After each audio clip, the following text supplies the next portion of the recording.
How to tell better stories and captivate any audience. Hello and welcome. Before we begin, I want you to think about the last time someone told you a story that truly stuck with you. Maybe it was a friend describing their vacation with such vivid detail you could almost feel the sun on your skin. Maybe it was a leader at work explaining a new vision, not with charts and graphs, but with a story of a single customer whose life was changed by your product.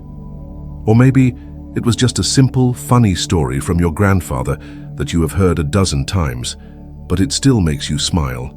You do not just remember the facts of that story, you remember how it made you feel. You are already a storyteller. You do it every single day. When you talk about your weekend, when you complain about the traffic, when you share a memory with a loved one, you are telling a story. The only difference between a story that fades the moment it is told and one that lingers in the mind for years is a set of simple, powerful tools. This journey we are about to take together is not about becoming a professional author or a Hollywood screenwriter, unless of course that is your dream. It is about unlocking a skill you already possess, a skill that is fundamentally human, and sharpening it into a tool that can transform your relationships, your career, and your connection to the world around you. It is about making people lean in a little closer when you speak, not because you are loud, but because you are compelling. It is about turning simple information into unforgettable moments. Now, before we dive into our first chapter, I have a small request for you. I want you to think of one story, any story at all, that has always stuck with you. It could be from a movie you saw as a child, a novel you read last year, or a personal story someone told you. What was it? And why do you think you still remember it? Pause for a moment and share your answer in the comments below. There are no right or wrong answers, and reading through them helps us all see the universal patterns in the stories that move us. I would genuinely love to read what resonates with you. Chapter 1: The Human Blueprint, Why We're Wired for Story. Let us begin by traveling back in time. I want you to imagine something with me. Do not just hear the words, try to see it in your mind. Picture a world without screens, without books, without the written word at all. The sun has set, and a deep star-filled darkness has blanketed the land. The only light for miles comes from a crackling fire in the center of a small human settlement. The flames dance, casting long, flickering shadows on the faces of the people gathered around it. The air is cool, carrying the scent of wood smoke and the distant sounds of the wild. A world filled with unseen dangers. This is our world, tens of thousands of years ago. Around this fire, a tribal elder begins to speak. His voice is not loud, but it carries a weight that makes everyone fall silent. He is not reading from a script. He is not presenting a slideshow. He is telling a story. He speaks of the two brothers who ventured too far up the river yesterday. He describes the glint in the eyes of the great cat they saw hiding in the tall grass, its muscles coiled like a spring. He mimics the sound of its low growl, a sound that sends a shiver through the listeners, even in the warmth of the fire. He does not say, "Safety analysis indicates a high probability threat vector near the northern river bend." He tells a story, and because he tells a story, the children listening will never forget. They will remember the image of the cat's eyes, the sound of the growl. They will feel a flicker of the fear the brothers felt. The story has just become a piece of survival technology, passed from one mind to another, more effective than any rulebook or warning sign. Next, another person speaks, a skilled hunter. She does not list the steps for tracking a mammoth. She tells the story of her first successful hunt. She describes the feel of the dry, cracking earth under her feet, the way the wind carried the scent of the beast, the moment of heart-pounding terror and triumph. She is not just giving instructions, she is transferring experience. The young, aspiring hunters in the circle are learning not just with their minds, but with their emotions. They are rehearsing the hunt in their imaginations, feeling the adrenaline, preparing themselves for the real thing. This is how we learned. This is how we survived. Storytelling was not a hobby. It was not entertainment for its own sake. It was a core function of human evolution. It was our original communication technology. Stories were the code that allowed us to transmit vital information across generations. This plant is poison. This is how we build a shelter. This is who we are. This is where we came from. This is what we believe in. The tribes that had the best storytellers were the tribes that survived, because their members were better equipped, better coordinated, and more deeply connected to one another through a shared history and a shared understanding of the world. This ancient wiring has not gone away. It is still inside every single one of us. We have traded the campfire for the boardroom, the movie theater, the dinner table, and the smartphone screen. But our brains have not changed all that much.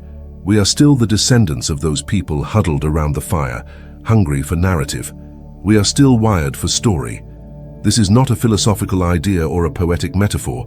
It is a biological fact. In the last couple of decades, neuroscientists have begun to map exactly what happens inside our brains when we hear a compelling story, and what they have found is nothing short of astonishing. It explains why a story can feel so real, so immersive, that we forget where we are. One of the most groundbreaking discoveries is a phenomenon called neural coupling. A team of researchers at Princeton University, led by neuroscientist Uri Hassan, conducted a fascinating experiment. They had a woman tell a detailed personal story while her brain was being scanned by an fMRI machine, which measures brain activity. Then they had a group of people listen to a recording of that same story while their brains were also being scanned. What they discovered was remarkable. As the listeners heard the story, their brain activity began to synchronize with the speaker's brain activity. It was not just the language processing centers of the brain that lit up.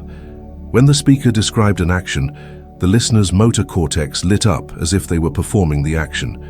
When she described a smell, their olfactory cortex lit up.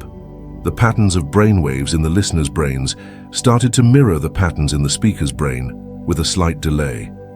Think about what this means. For a brief period, the storyteller is not just transmitting words, she is implanting ideas, emotions, and experiences directly into the minds of her audience. The barrier between me and you begins to dissolve. The story becomes a shared experience. It is the closest thing we have to telepathy.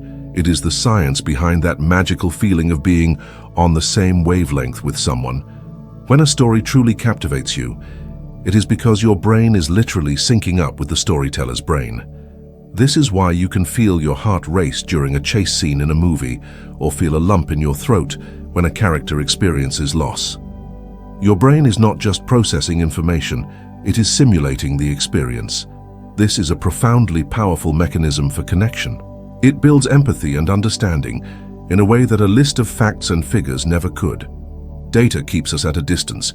It allows us to be objective observers. A story, on the other hand, pulls us in. It makes us participants. It forges a bond. The next time you feel completely engrossed in a story, remember what is happening. Your brain is performing an intricate dance with the mind of the storyteller, a dance that has been choreographed by millennia of evolution. But the magic does not stop with brain synchronization. Storytelling also triggers a powerful chemical reaction in our brains, a specific cocktail of hormones that makes the experience both memorable and meaningful. Let us call it the storyteller's chemical cocktail. It consists of three main ingredients. The first and perhaps most important is dopamine. Dopamine is often called the feel-good chemical, but its role is much more complex than that. It is deeply involved in focus, motivation, and memory. Our brains release dopamine when we anticipate a reward or experience something novel and engaging. A well-structured story is a dopamine delivery system. The storyteller creates tension, introduces a problem, and makes a promise of a resolution. This creates an open loop in our minds. What happens next? Our brain craves the answer. It craves the closure. The anticipation of that closure triggers a steady release of dopamine, which keeps us focused and locked into the narrative. When the story finally reaches its climax and resolution, we get a final satisfying rush of dopamine, which helps to cement the story and its message into our long-term memory. This is why you can remember the plot of a movie you saw years ago, but forget a statistic you heard in a meeting this morning. The movie gave you a dopamine bath. The meeting probably did not. Storytellers, whether they know it or not, are masters of managing their audience's dopamine levels, keeping them hooked from beginning to end. The second ingredient in our cocktail is oxytocin. Oxytocin is often referred to as the love hormone or the bonding hormone. It is released when we feel a sense of connection, trust, and empathy. It is the chemical that bonds mothers to their infants and partners to each other. Researcher Paul Zak, a pioneer in the field of neuroeconomics, has conducted numerous studies showing that compelling, character-driven stories are a potent trigger for oxytocin release. In one study, he showed participants a short emotional video about a father and his terminally ill son.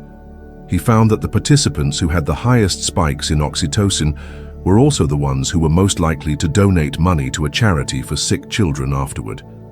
The story did not just make them sad, it made them feel a deep sense of empathy and connection to the characters, which in turn motivated them to perform a pro-social, generous act. When you tell a story that features a relatable character facing a struggle, you are inviting your audience to connect with that character. This connection releases oxytocin, which builds trust between you and the listener. They start to see the world from your perspective, to feel what you feel. This is the chemical basis of persuasion and influence. You cannot build trust with a spreadsheet, but you can build it with a story. The third and final ingredient is cortisol. Cortisol is the stress or attention hormone.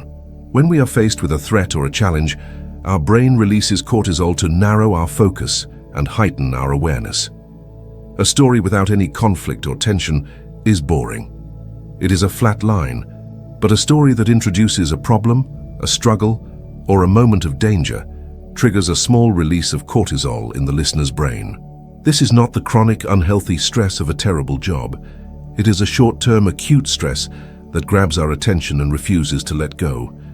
It is the feeling of leaning forward in your seat, your muscles tensed, wondering how the hero will possibly get out of this mess.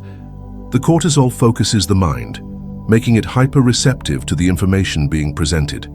Then, when the problem is resolved, the cortisol level drops, and the relief we feel is amplified by the release of dopamine.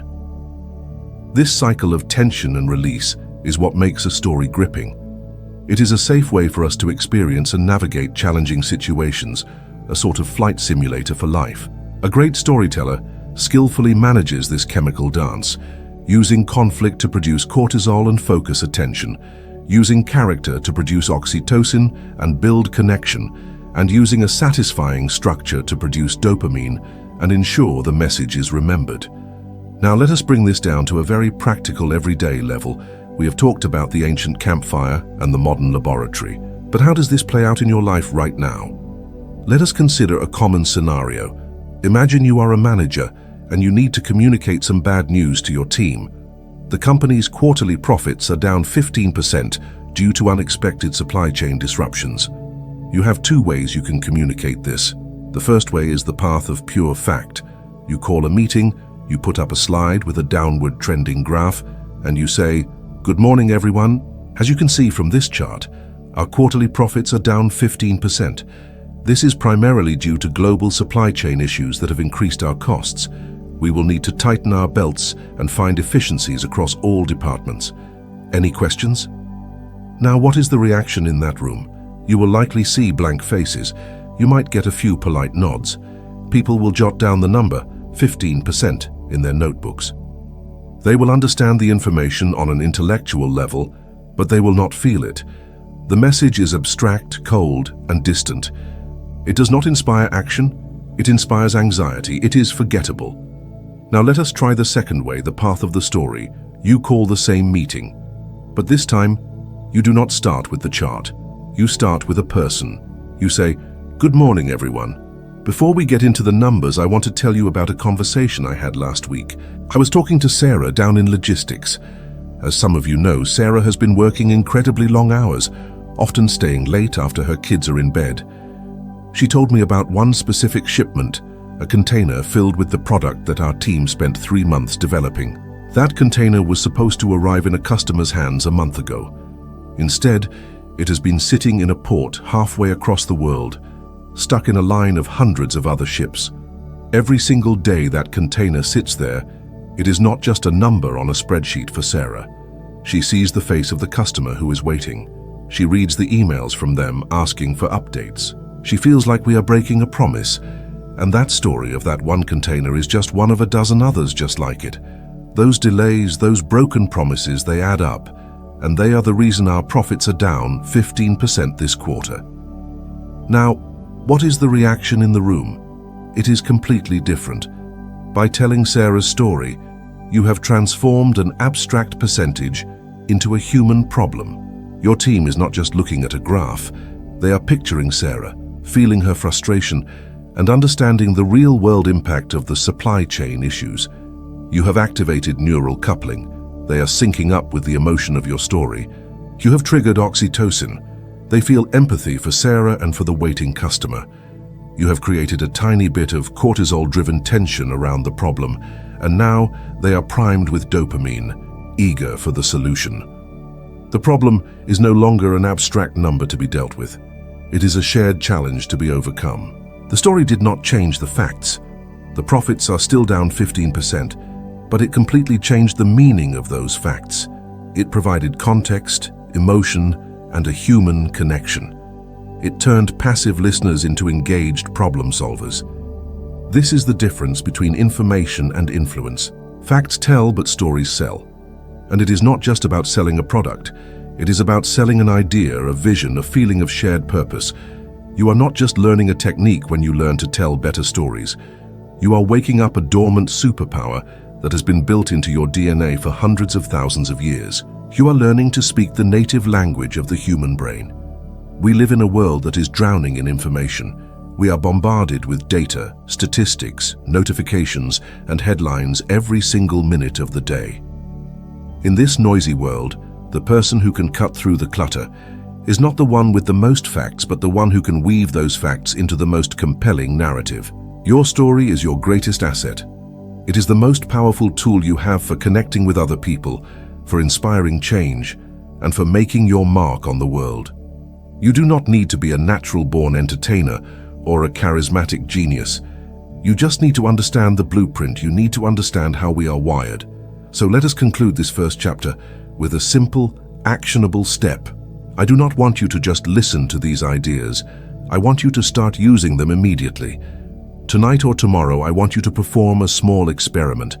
I call it the fact-to-story translation. First, find one piece of information from your day that is purely factual and, frankly, a little boring. It could be something from your work, like, I completed the monthly expense report. It could be a personal chore, like, I did 3 loads of laundry, or a simple event, like I was stuck in traffic for 20 minutes. Write that fact down.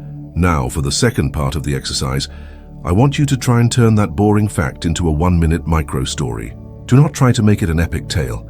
Just try to add 2 simple ingredients we have talked about. First, add a human element. Who was involved, even if it was just you? What were you thinking or feeling? Second, add a small struggle or detail. For the expense report, maybe the struggle was finding a single tiny receipt you had lost. For the laundry, maybe it was the surprising discovery of a red sock that had bled all over your white shirts. For the traffic, maybe it was the absurdly loud music coming from the car next to you. You are not just reporting. I did the expense report. You are telling a story. You would not believe the afternoon I had. I was on the final line of my expense report, and I realized I was missing a $3 coffee receipt from 2 weeks ago. I spent half an hour tearing my car apart until I finally found it, crumpled up inside a gum wrapper.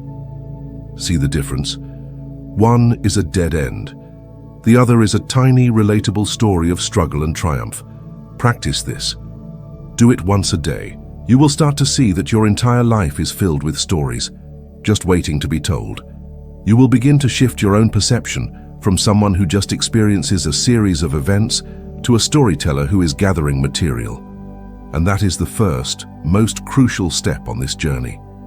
Chapter 2, the 3 storytelling essentials: a person, a problem, a promise. In our last chapter, we journeyed back to the campfire and into the modern laboratory to understand a fundamental truth. Our brains are built for story. We explored the science of neural coupling, that magical syncing of minds, and the powerful chemical cocktail of dopamine, oxytocin, and cortisol that makes narratives so memorable and moving. We established the why. We now know with certainty that storytelling is not a soft skill. It is the primary language of human connection and influence. Now, we move from the why to the what. If story is a language, then what is its grammar? If it is a technology, what are its core components?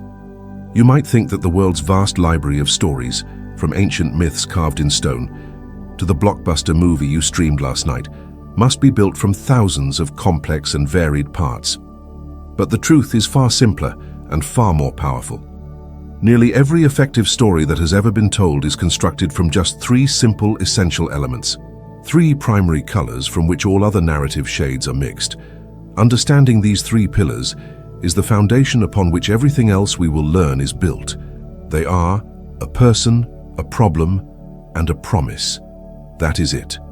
A relatable person who wants something, an unavoidable problem that stands in their way, and the promise of a potential resolution that keeps us hooked.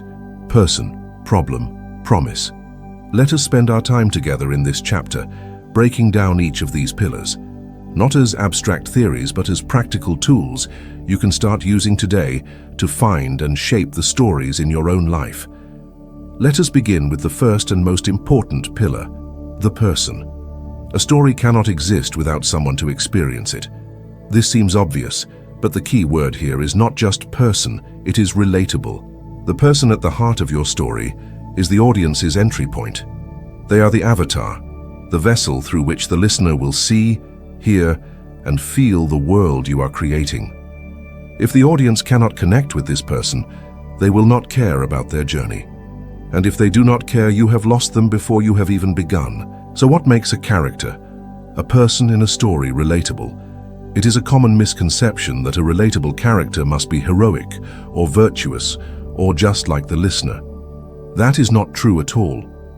We can be captivated by stories about flawed anti-heroes, bumbling fools, or people whose lives are completely different from our own. Relatability does not come from perfection or similarity.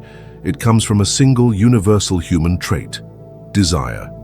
A relatable character is simply someone who wants something. This desire is the spark that ignites the story. It is the engine that drives the entire narrative forward.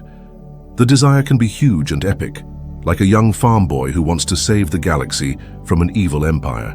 It can be small and deeply personal, like a shy employee who just wants to find the courage to ask for a raise. It can be a physical want, like a thirsty traveler who wants to find a glass of water. It can be an emotional want, like a distant father who wants to reconnect with his child. The size or scope of the want does not matter. What matters is that it is clear and that the audience understands it. When we know what a person wants, we have a reason to root for them. We are naturally empathetic beings. When we see someone striving for something, a part of us automatically begins to cheer them on, even if it is just a little. Their goal becomes our goal, if only for the duration of the story. This is the foundation of connection. Think about how this works in your own life. When a friend calls you to tell you about their terrible day, they do not just list the events, they frame it around a desire. I just wanted to get home and relax after a long week at work, they might begin. That simple statement of desire immediately makes you their ally.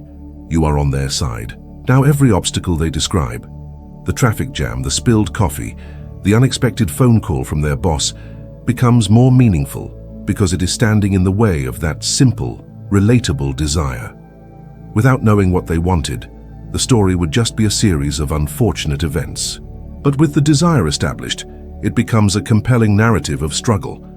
You lean in, you listen, because you are invested in whether or not they will achieve their goal of a peaceful evening. So how do you identify and articulate this desire in your own stories? It begins with asking a simple question of your main character, even if that character is you. What do they truly want? And often you have to dig a little deeper than the surface level answer. A story is often more powerful when it explores two levels of desire: the external desire and the internal desire. The external desire is the tangible, plot-driven goal. It is the thing the character is actively trying to achieve in the outside world. They want to win the race, get the promotion, find the treasure, close the deal. This is what moves the story along and creates the action. The internal desire, however, is the emotional journey. It is what the character really wants on a deeper human level. They might be trying to win the race, but what they really want is their father's approval. They might be trying to get the promotion, but what they really want is to feel a sense of security and self-worth. They might be trying to find the treasure, but what they really want is to prove they are more than just an ordinary person. The most powerful stories operate on both of these levels simultaneously. The external journey creates the suspense, while the internal journey creates the meaning. Let us take a classic example like the movie The Wizard of Oz. What does Dorothy want? Her external desire is simple and clear. She wants to get back home to Kansas. That is the goal that drives the entire plot, from meeting the Scarecrow to facing the Wicked Witch. But what is her internal desire? What does she really want deep down? She wants to find a place where she feels she belongs, a place where she is appreciated and not taken for granted. At the beginning of the movie, she feels misunderstood by her family. Her journey through Oz is not just about finding a physical way back to her house. It is about learning the profound truth that there is no place like home. The end of the story is satisfying, not just because she physically returns to Kansas, but because she has fulfilled her internal desire. She now understands the value of her home and family in a way she never did before. Her character has grown. When you are crafting a story, think about this duality. What is the external thing your character is trying to get, and what is the internal emotional need that is driving that quest? The more you can connect the external action to an internal, universal human need like love, acceptance, security, or purpose, the more deeply your story will resonate with your audience. Furthermore, a crucial element in making your character relatable is vulnerability. We do not connect with superheroes because they are invincible. We connect with them in the moments when they are not. We connect with Superman because of his vulnerability to kryptonite and his struggle to fit into a human world. We connect with Batman because of the deep childhood trauma that fuels his crusade. Perfection is intimidating and unrelatable. Flaws, fears, and mistakes are what make a character human. When you tell a story, especially a personal one, do not be afraid to share your vulnerabilities. Do not just tell us about your grand successes. Tell us about the moment you were terrified you were going to fail. Tell us about the stupid mistake you made and what you learned from it. Tell us about the time you were unsure, or overwhelmed, or just plain wrong. These moments of vulnerability are invitations. They say to the audience, I am not perfect. I am human, just like you. This builds trust and rapport faster than any list of accomplishments ever could. Vulnerability is the shortcut to connection. When you share a flaw, you give your audience permission to acknowledge their own, creating a powerful, unspoken bond. Let us put this into a practical exercise. I call it the desire and flaw inventory. Take a story you plan to tell. It could be a story for a presentation at work, a story to share with your family, or just an anecdote for a friend. First, write down in one simple sentence what the main character, it could be you, wants. Be specific, not just I wanted to succeed, but I wanted to nail that presentation and win over the skeptical client. This is the external desire. Second, ask yourself what the deeper internal desire is. Why did you want to win them over so badly? Maybe the internal desire was, I wanted to prove to my boss and to myself that I was ready for more responsibility. Now for the third and perhaps most important step. Identify one flaw or vulnerability the character displayed during this story. Were you overconfident? Were you terrified? Were you disorganized? Did you make a mistake? Write it down. For example, I was so nervous my hands were shaking and I almost dropped my notes before I even started. By simply identifying these three things, the external desire, the internal desire, and the vulnerability, you have already laid the groundwork for a compelling, relatable character. You have given your audience a reason to root for you, a reason to care, and a reason to trust you. Now we move to the second pillar, which gives the story its energy and its shape, the problem. A story without a problem is not a story at all. It is just a statement. It is a walk in the park. It is boring. Imagine if the story was, there once was a happy princess in a happy castle in a happy kingdom, and she lived happily ever after. The end. You would feel cheated. Nothing happened. The problem, the conflict, the obstacle, is the engine of the narrative. It is the force that creates tension, suspense, and interest. It is what challenges the character and forces them to change and grow. The bigger and more difficult the problem, the more compelling the story. We love stories not because they are easy, but because they are hard. We want to see the character struggle, overcome, and be transformed by the challenge. Conflict is the heart of drama.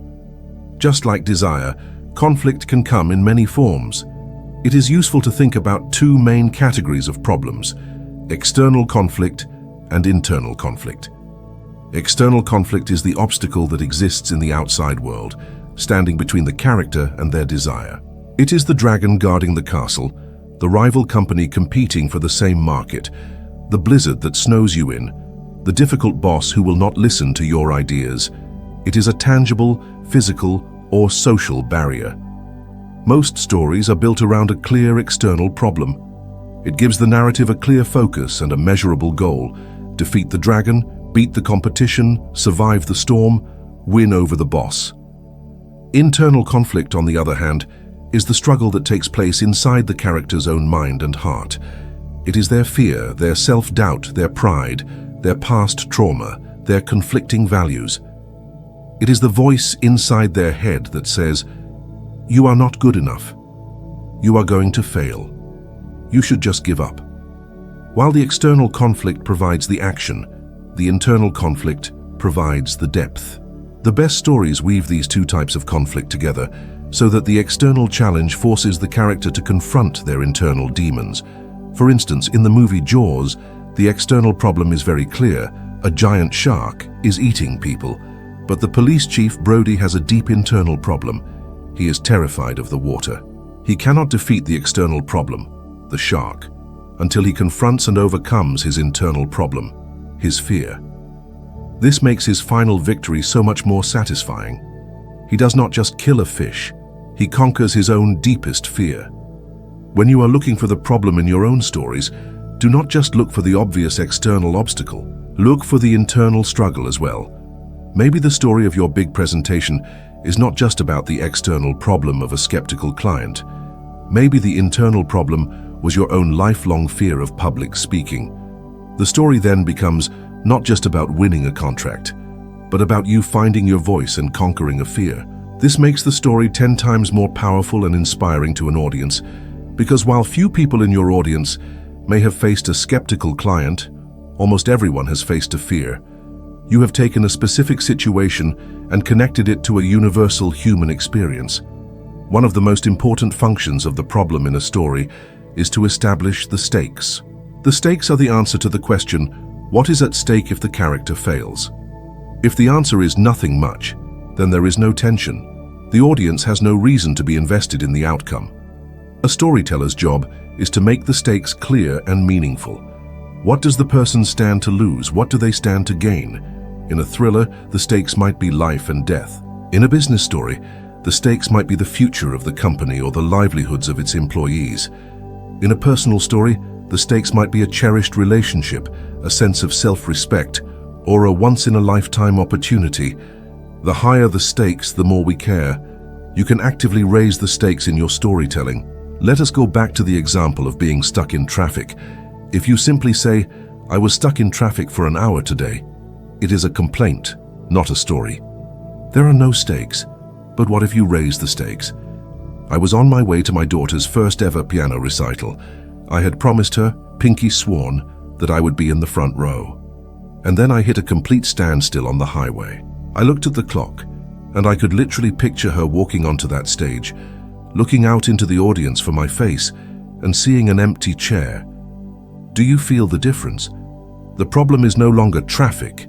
The problem is, I'm going to break a sacred promise and crush my daughter's heart. The stakes have been raised from a minor inconvenience to a major emotional crisis.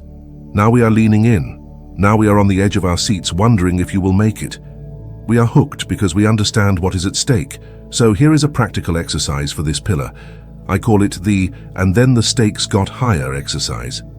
Take a story you want to tell and identify the main problem or obstacle. Now brainstorm at least 2 ways you can make that problem worse, or reveal what is truly at stake. Think like a movie screenwriter who is never satisfied with just one problem. For example, the initial problem is your laptop crashes the night before a huge project is due.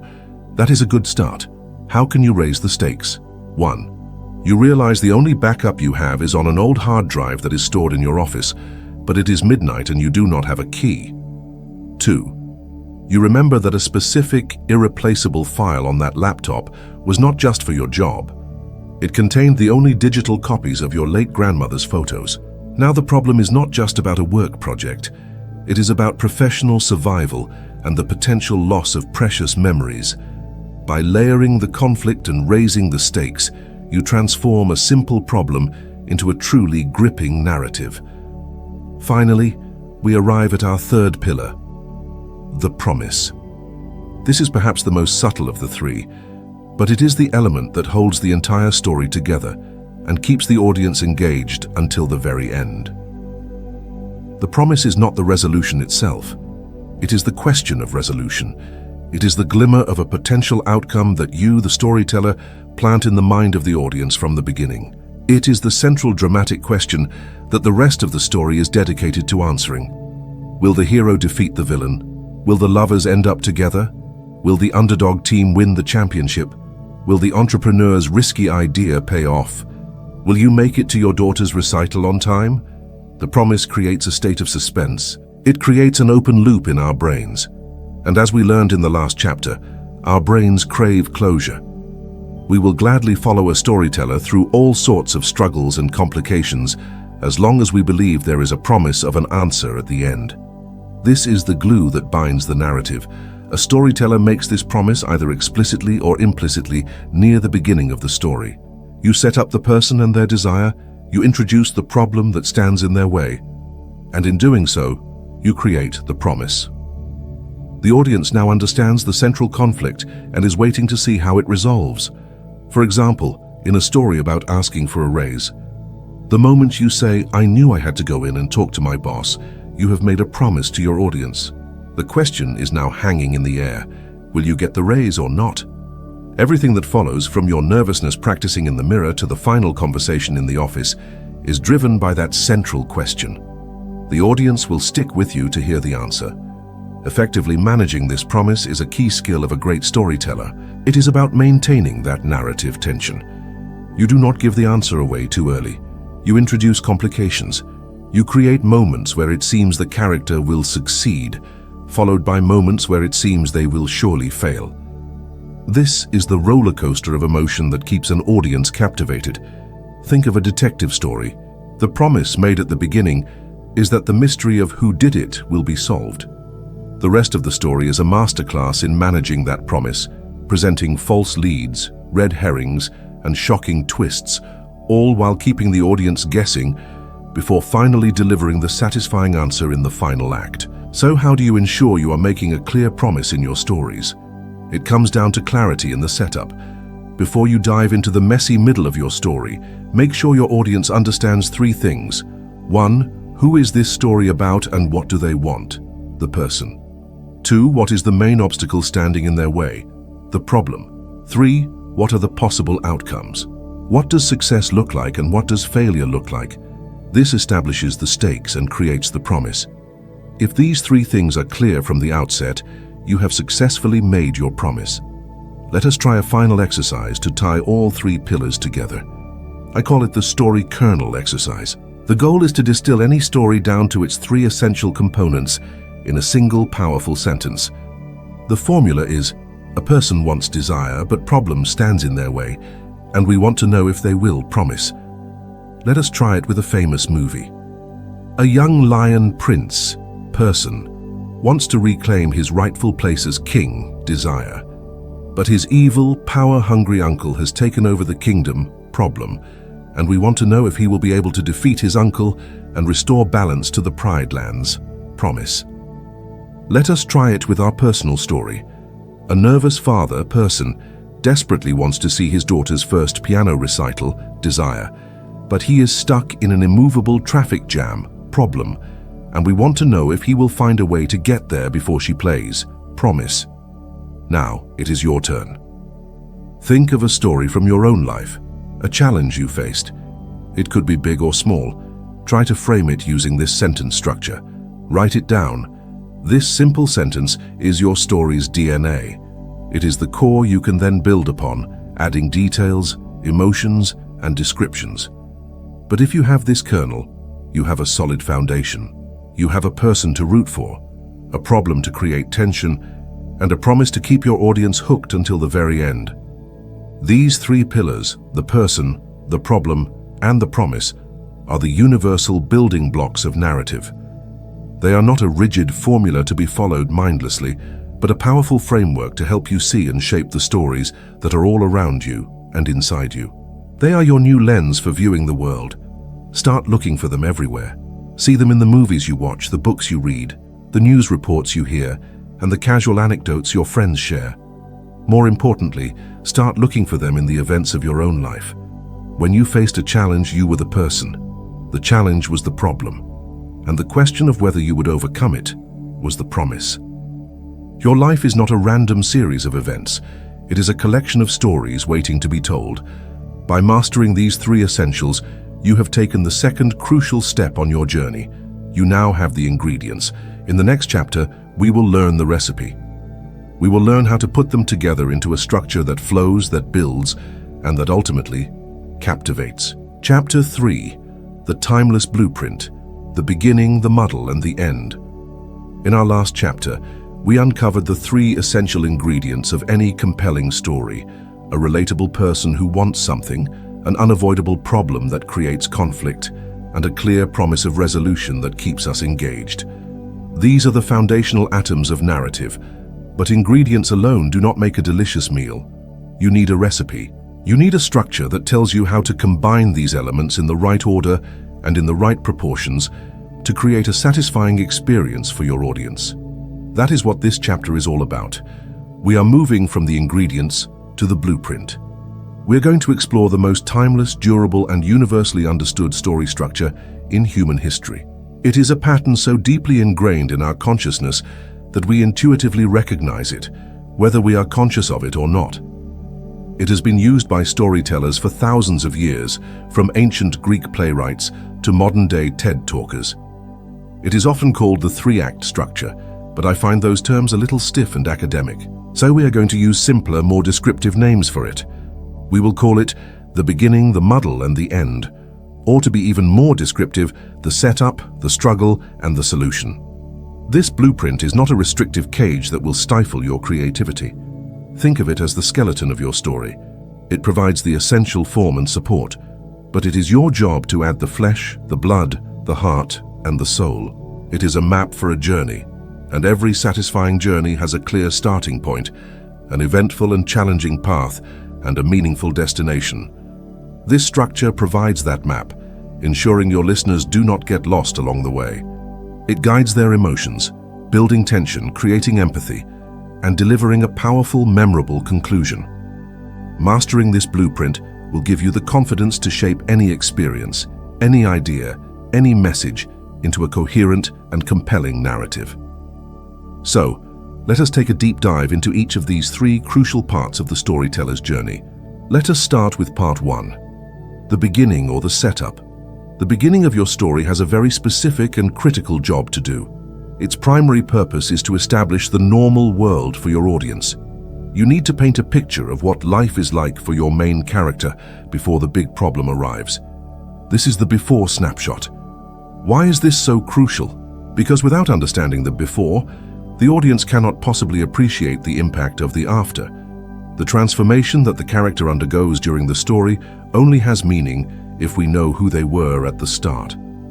The setup is the baseline against which all future change is measured. Rushing through this part is one of the most common mistakes that novice storytellers make. They are so eager to get to the action, to the exciting part, that they fail to properly ground the audience in the character's world. And without that grounding, the action has no emotional weight. So, what are the key jobs of the setup? There are 4. First, you must introduce your person. We need to meet the main character and get a sense of who they are. As we discussed in the last chapter, the most important thing to establish is their desire. What do they want both externally and internally? We also need to see their flaws and vulnerabilities to make them relatable. Second, you have to show us their world. What does their everyday reality look like? Is it a bustling office, a quiet suburban home, a chaotic college dorm? By describing their environment, You give the audience a tangible world to step into. This is where you use sensory details, the sights, sounds, and smells that make the setting feel real. Third, and this is critically important, you must establish the stakes. What does the character have to lose? What do they value most in this normal world? Is it their job, their family, their reputation, their safety?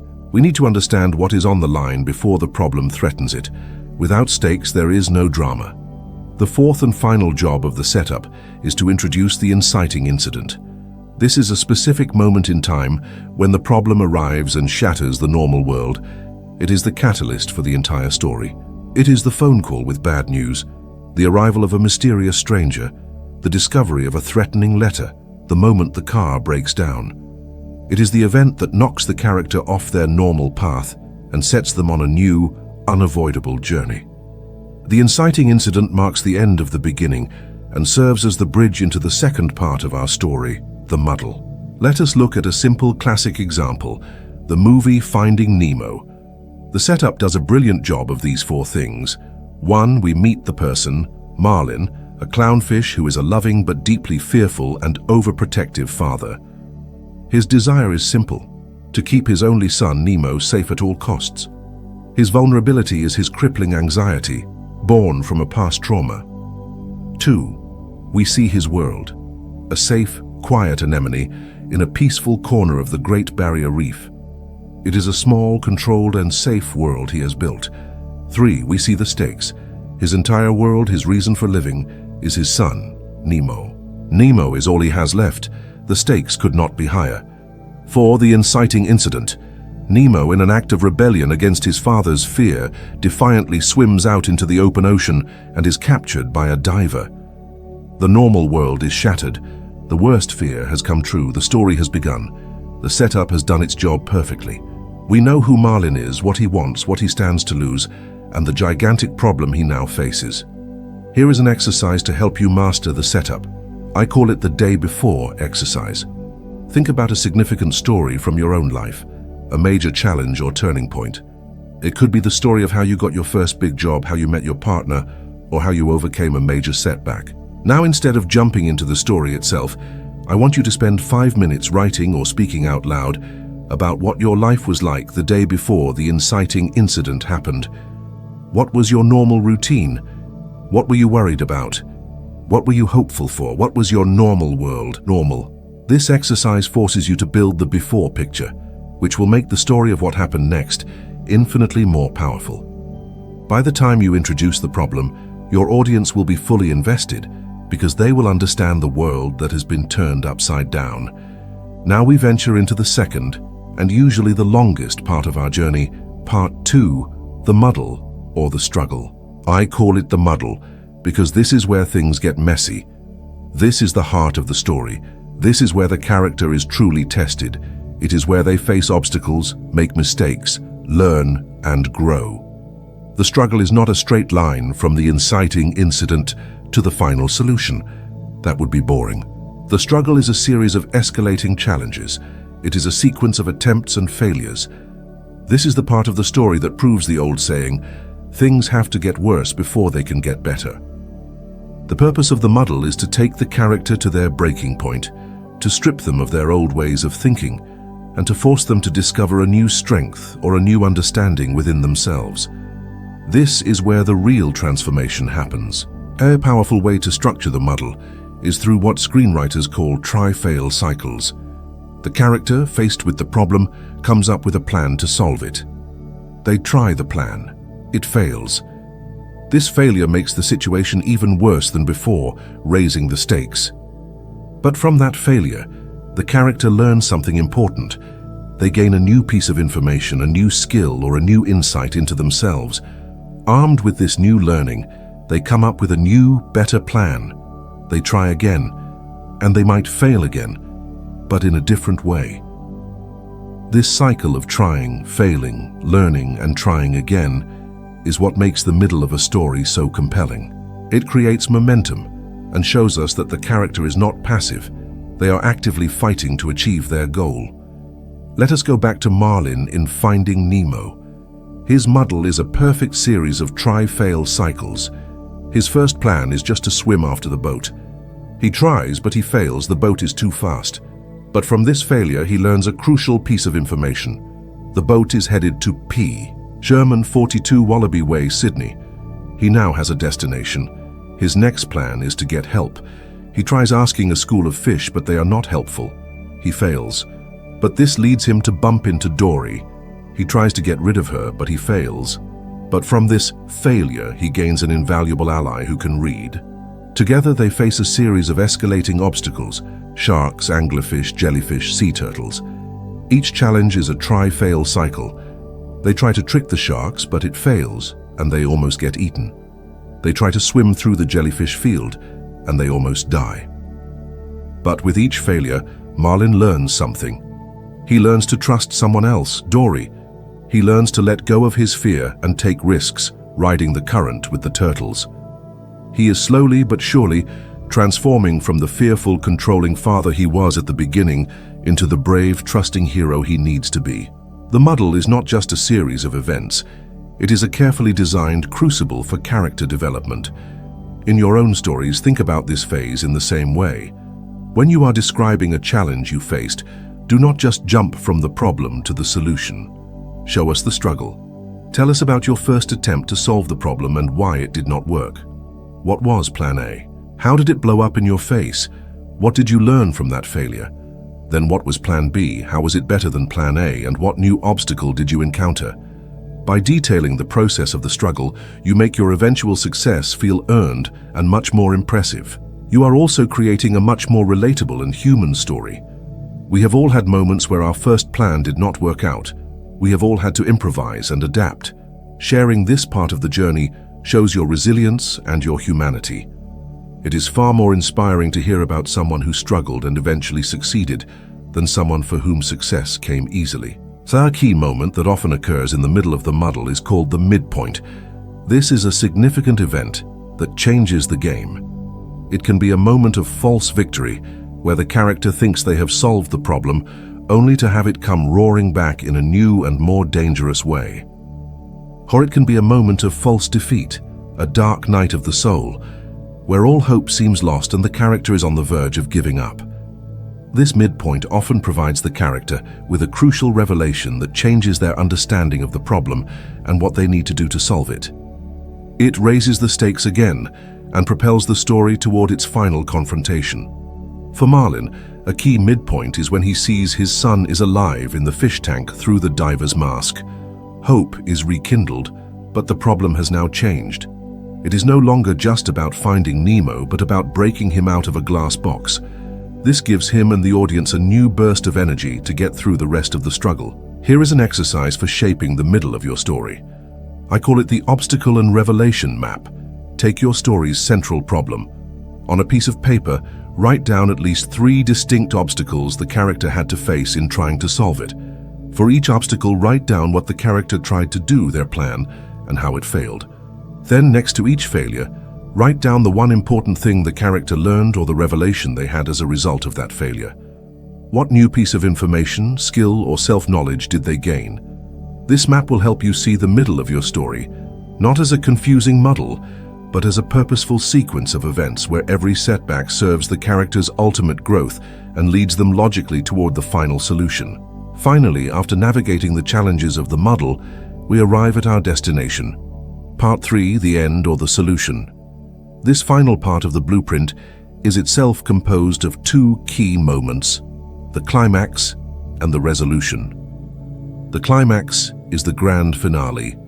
It is the moment the character, armed with all the lessons they have learned during their struggle, comes face to face with the main problem for one final, decisive showdown. This is the moment of maximum tension in your story. All the narrative threads converge here.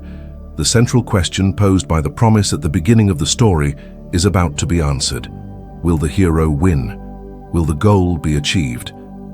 The climax should be the ultimate test of the character's transformation. They should only be able to succeed in this final confrontation because of the growth they experienced in the muddle. The old version of the character from the beginning of the story would have failed.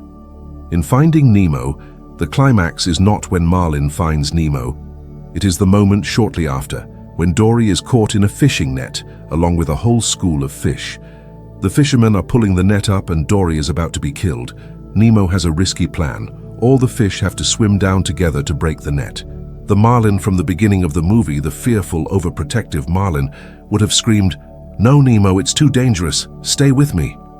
But the new, transformed marlin, the one who has learned to trust and let go, looks at his son and says, "You know, I think you're right." He trusts Nemo. He has overcome his internal flaw. This allows Nemo to lead the fish, break the net, and save the day. The victory in the climax is a direct result of the main character's internal growth. That is what makes it so emotionally satisfying. Following the climax, we have the resolution. This is the final part of the story where the dust settles. It is the after picture. The central dramatic question has been answered. We see the characters in their new normal, but the resolution's most important job is to show the audience the character's transformation. How is the character different now compared to who they were in the beginning? How has their world changed as a result of their journey? A good resolution provides a sense of closure, tying up the main storylines and delivering the story's ultimate message or theme. In the resolution of Finding Nemo, we see Marlin and Nemo back in their anemone, but their world is profoundly different. Marlin is no longer a fearful, anxious parent. He is relaxed, tells jokes, and confidently sends Nemo off to school, trusting him to be safe. Nemo is no longer a rebellious child trying to prove himself. He is confident and has a new respect for his father. Their relationship has been healed and strengthened. The story has come full circle, but they have returned as changed, better versions of themselves. This is what makes an ending feel complete and meaningful. An exercise for crafting your ending is the Echo the Beginning exercise. Go back to the day before exercise you did for the setup. Look at the snapshot you created of the character and their world at the start. Now, create a snapshot of the character and their world in the resolution after the climax is over. Place these two snapshots side by side. What is the difference? Explicitly write down 3 ways the character has changed. How do they think, feel, or act differently? This before and after comparison will help you ensure your ending is not just an end to the plot, but the culmination of a meaningful transformation. It provides the so what of your story. The blueprint of the beginning, the muddle, and the end is the structural foundation of powerful storytelling. It creates a journey that is both logical and emotionally resonant. The beginning grounds us in a relatable world and presents a compelling problem. The muddle takes us on a roller coaster of struggle and growth, building tension and deepening our connection to the character. And the end delivers a satisfying climax and a meaningful resolution that shows us the fruits of that struggle. Learn this pattern, practice it. Look for it in the stories you consume. Start to see the events of your own life through this lens. The time you failed a test, studied harder, and finally passed a bigger one? That is a story with this structure. The time you launched a project at work that failed, learned from the customer feedback, and launched a successful version 2, that is a story with this structure. This blueprint is not just for fiction, it is the blueprint for human experience. It is the pattern of challenge, struggle, and transformation. By learning to overlay this structure onto your experiences, you are not just learning to tell a better story. You are learning to find the meaning, the lesson, and the power in your own journey. Chapter 4. The Golden Rule. Show, don't tell. In our journey so far, we have uncovered the ancient human wiring that makes us crave stories. We have assembled the 3 essential ingredients: the person, the problem, and the promise. And we have laid them out on the timeless blueprint of the beginning, the muddle, and the end. You now have the what, and you have the structure.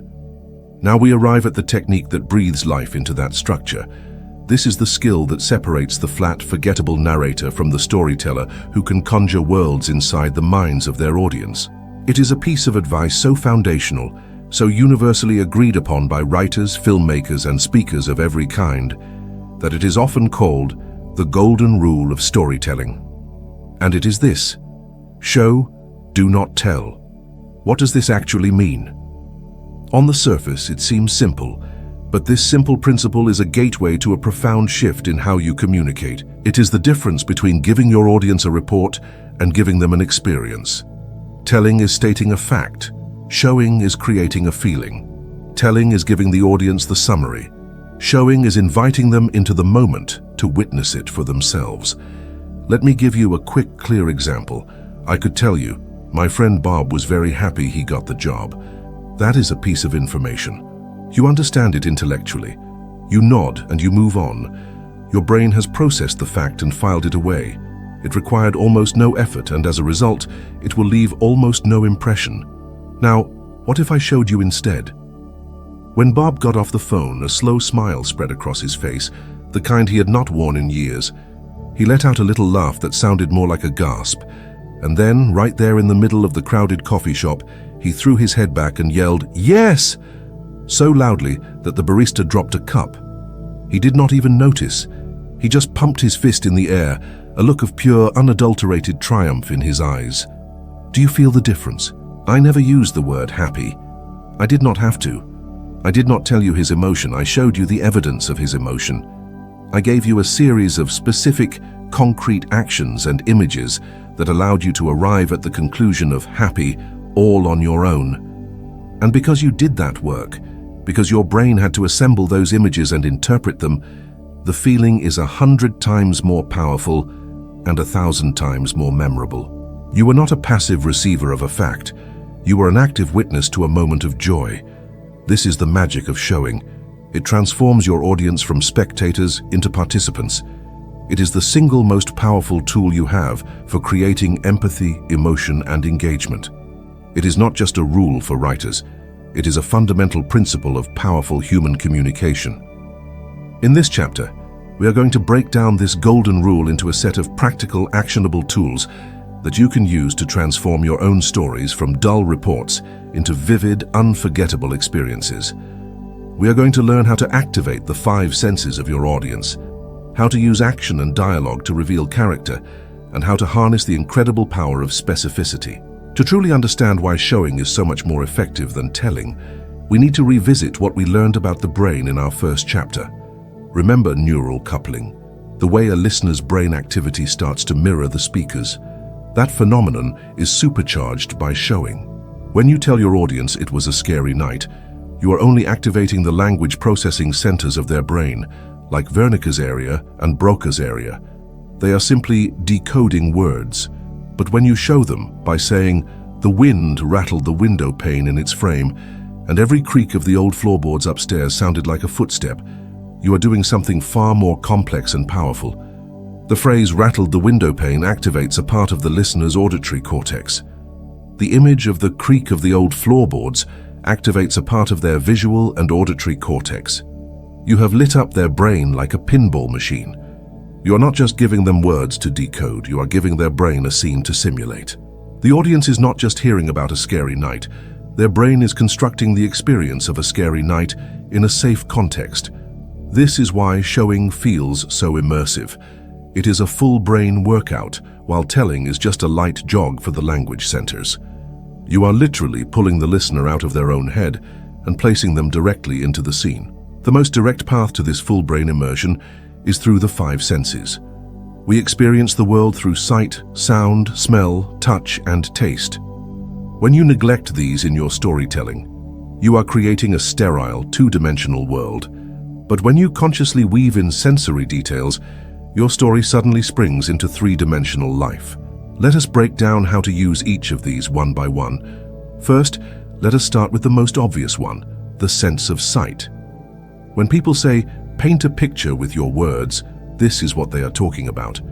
But painting a picture is not about using a lot of fancy, descriptive adjectives. It is not about saying, "the beautiful, wonderful, amazing sunset." That is telling. Showing is about using strong, specific nouns and active, vivid verbs. Instead of saying "a bird flew by," you could say "a hawk carved a lazy circle in the blue sky." The verb "carved" is so much more evocative than "flew." It gives a sense of purpose and grace. Instead of "she had an old car," you could say, "her Toyota was a patchwork of grey primer and faded blue paint, with a spiderweb crack in the windshield that started at the driver's side and ran all the way across." That level of specific detail makes the car real. It tells a story all by itself about the owner's financial situation and their personality. The key to powerful visual description is specificity. Vague is the enemy of memory. Specific is the hook that lodges in the brain. Do not say a dog, say a three-legged golden retriever with a frayed red collar. Do not say a messy room. Say a room where clothes were piled on every chair and old pizza boxes served as coasters on the nightstand. When you get specific, you are giving your audience's brain concrete data to latch onto. Their mind's eye can actually construct the image. You are providing the building blocks for their imagination. A powerful exercise to practice this is what I call the zoom-in technique. Take a general statement from a story you want to tell.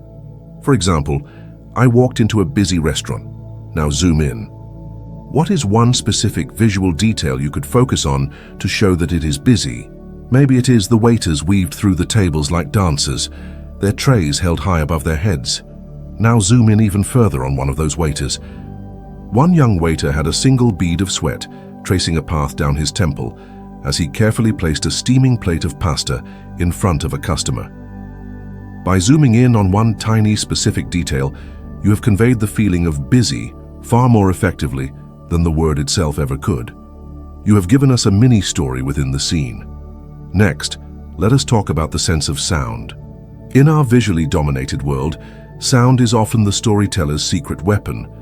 Sound has an incredible power to create mood and atmosphere. A scene can be completely transformed just by changing the sounds you choose to describe. Imagine a story about someone walking home alone at night. You could say the street was quiet. That is telling. But what kind of quiet? Is it a peaceful quiet or a menacing quiet? Let us show it with sound. For a peaceful mood, you could say, the only sound was the gentle rustle of leaves in the breeze and the distant chirping of crickets. For a menacing mood, you could say, my footsteps echoed unnervingly on the empty pavement. The only other sound was the rhythmic squeak of a rusty sign swinging back and forth in the wind. Same scene, completely different feeling, all created through the specific choice of sounds. And do not forget the power of silence. Describing the absence of sound can be incredibly powerful for building tension.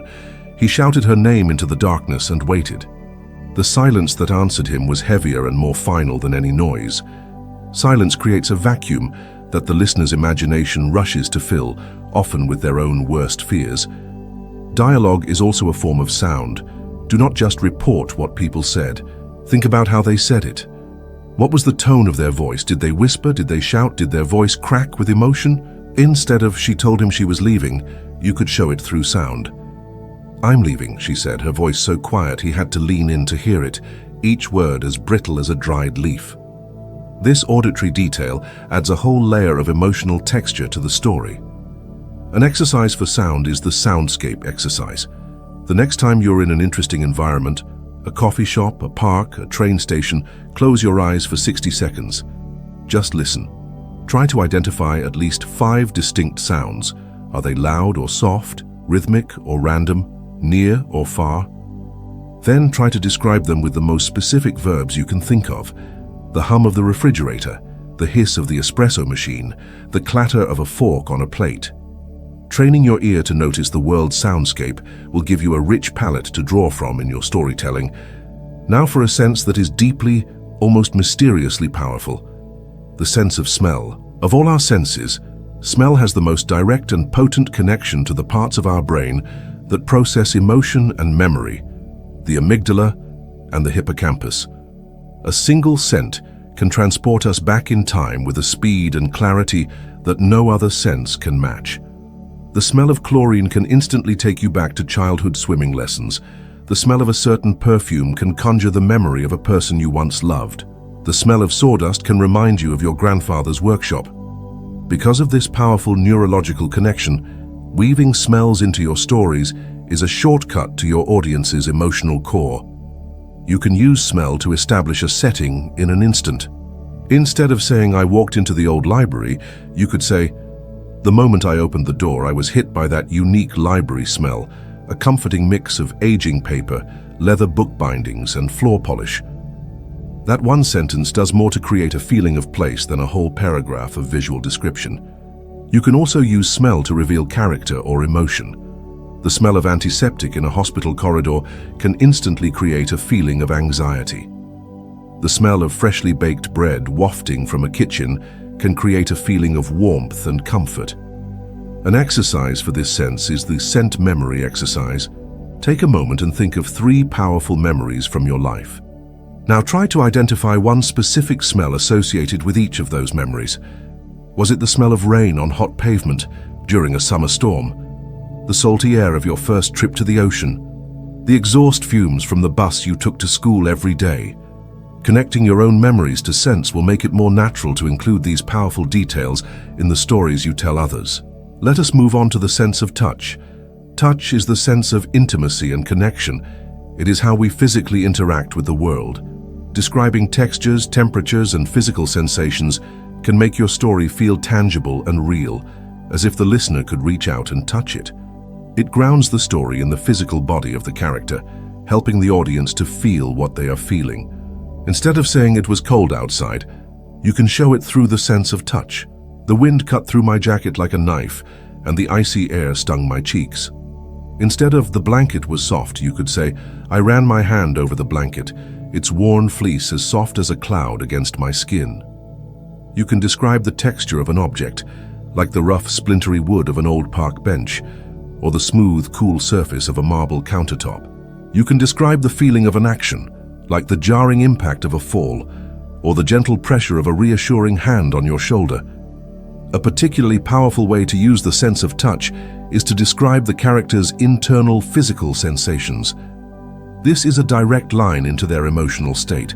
Instead of telling us I was nervous, show us the physical manifestation of that nervousness. My palms were sweating, and I could feel a knot tightening in the pit of my stomach. My heart was hammering against my ribs like a trapped bird. This allows the audience to feel the anxiety in their own bodies, creating a powerful, empathetic response. The exercise for this sense is the physical inventory exercise. The next time you are feeling a strong emotion, whether it is excitement, anger, sadness, or anxiety, pause for a moment and do a quick scan of your body. What are you physically feeling? Is your jaw clenched? Are your shoulders tense? Is your breathing shallow? Is there a warmth in your chest?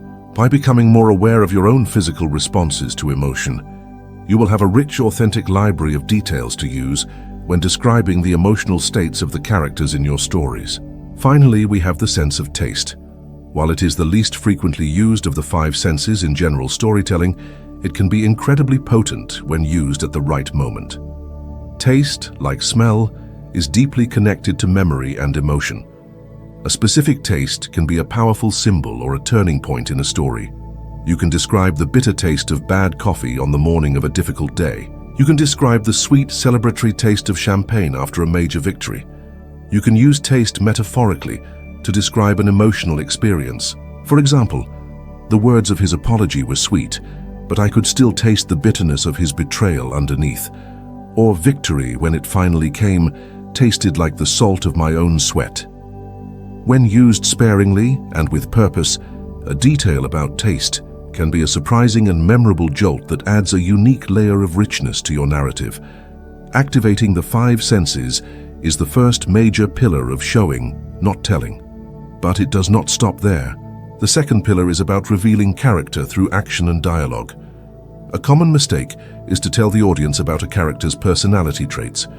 We say things like, "My boss, John, was a very impatient man," or "My friend Sarah is incredibly kind." These are labels, they are judgments, and they are not very convincing. It is far more powerful to show these traits through the character's observable behaviors, through what they do and what they say. Instead of telling us John is impatient, show us. John stood by the microwave, tapping his foot and staring at the timer as if he could make the numbers move faster with his gaze. The instant it beeped, his hand darted in to grab his lunch, not even waiting for the whirring to stop. We now know he is impatient without you ever having to say the word. Instead of telling us Sarah is kind, show us. As we were leaving the restaurant, Sarah noticed an elderly woman struggling to open the heavy glass door. Without a second thought, Sarah backtracked, held the door open with a warm smile, and waited patiently until the woman was safely through before continuing on her way. These little scenes, these moments of action, are irrefutable evidence of character. They are far more persuasive than any label you could apply. Dialogue works in the same way. What a person says and how they say it is a powerful window into their soul. Do not tell us two characters have a tense relationship. Show us in their dialogue. Imagine a mother and her teenage daughter. You could tell us their relationship was strained, or you could show us with a simple exchange. Mother: "Did you have a good day at school, honey?" Daughter, staring at her phone: "It was fine." The clipped one-word answer, the lack of eye contact, the focus on the phone, all of this shows us the distance and strain between them far more effectively than a narrator's summary ever could. When you write or tell a story, try to remove as many personality-describing adjectives as you can, and replace them with a specific action or a line of dialogue that demonstrates that exact trait.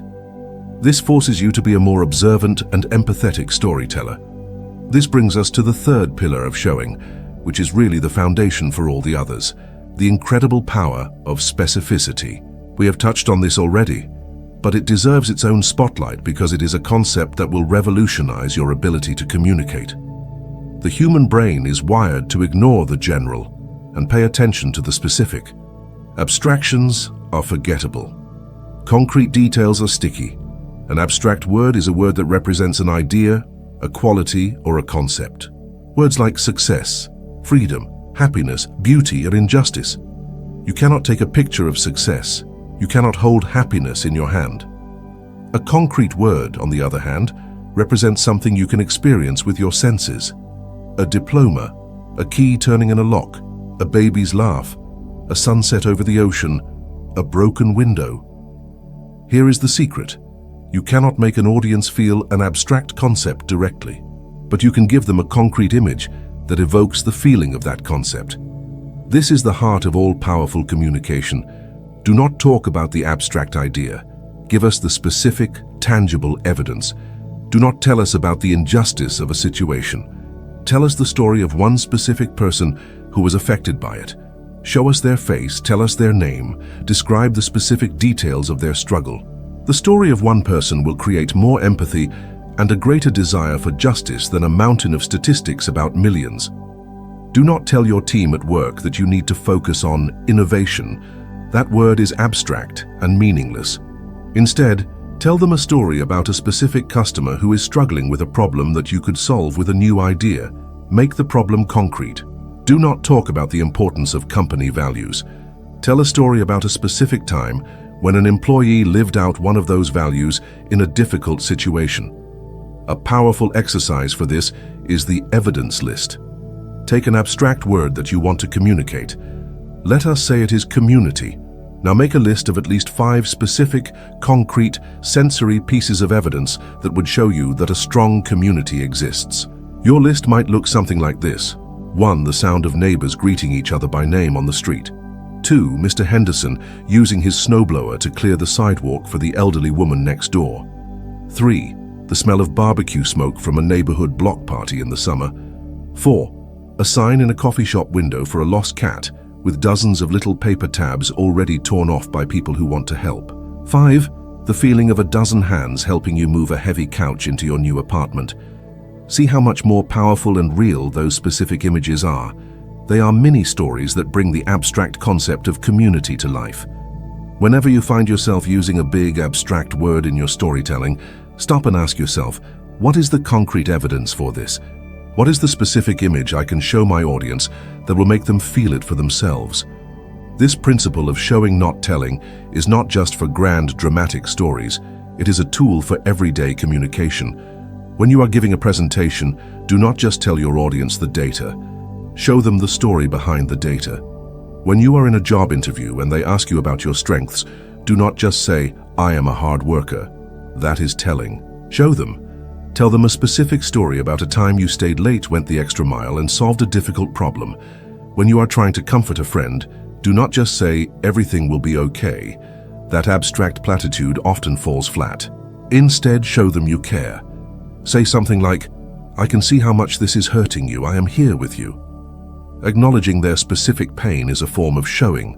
of witnessing their experience. Mastering this golden rule is a lifelong practice. It requires a shift in your mindset. It requires you to become a more acute observer of the world around you. It means paying attention to the small details, the sensory information, the way people's bodies betray their emotions before their words do. It means cultivating your own curiosity and empathy. But it is a skill that will pay dividends in every area of your life. It will make you a more persuasive speaker, a more empathetic friend, a more inspiring leader, and a more compelling human being.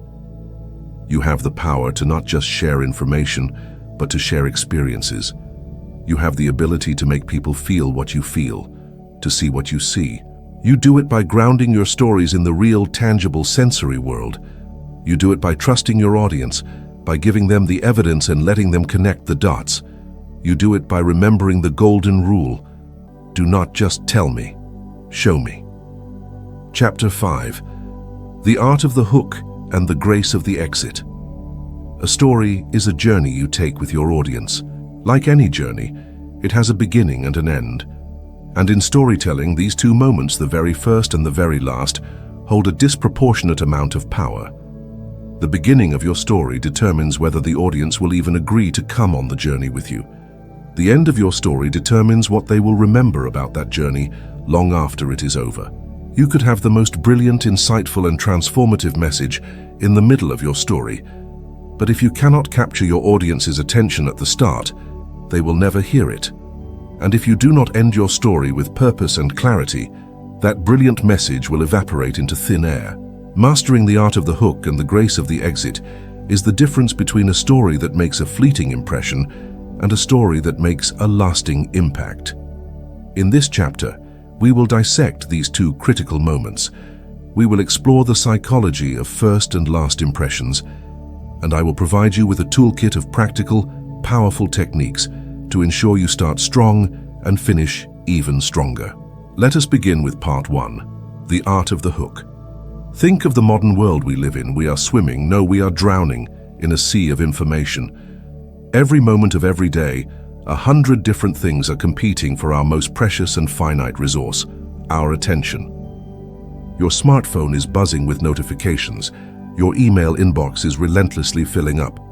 A dozen different browser tabs are open, each one whispering a promise of something more interesting. In this environment, attention is not given freely. It must be earned, and you have an incredibly short window of time to earn it. Some studies suggest you have as little as 8 to 10 seconds. That is it. In those first few moments, your listener is making a subconscious decision. Is this worth my time? Is this interesting? Do I care? Your hook is your answer to those questions. It is your promise to the audience that what you have to say is worth their attention.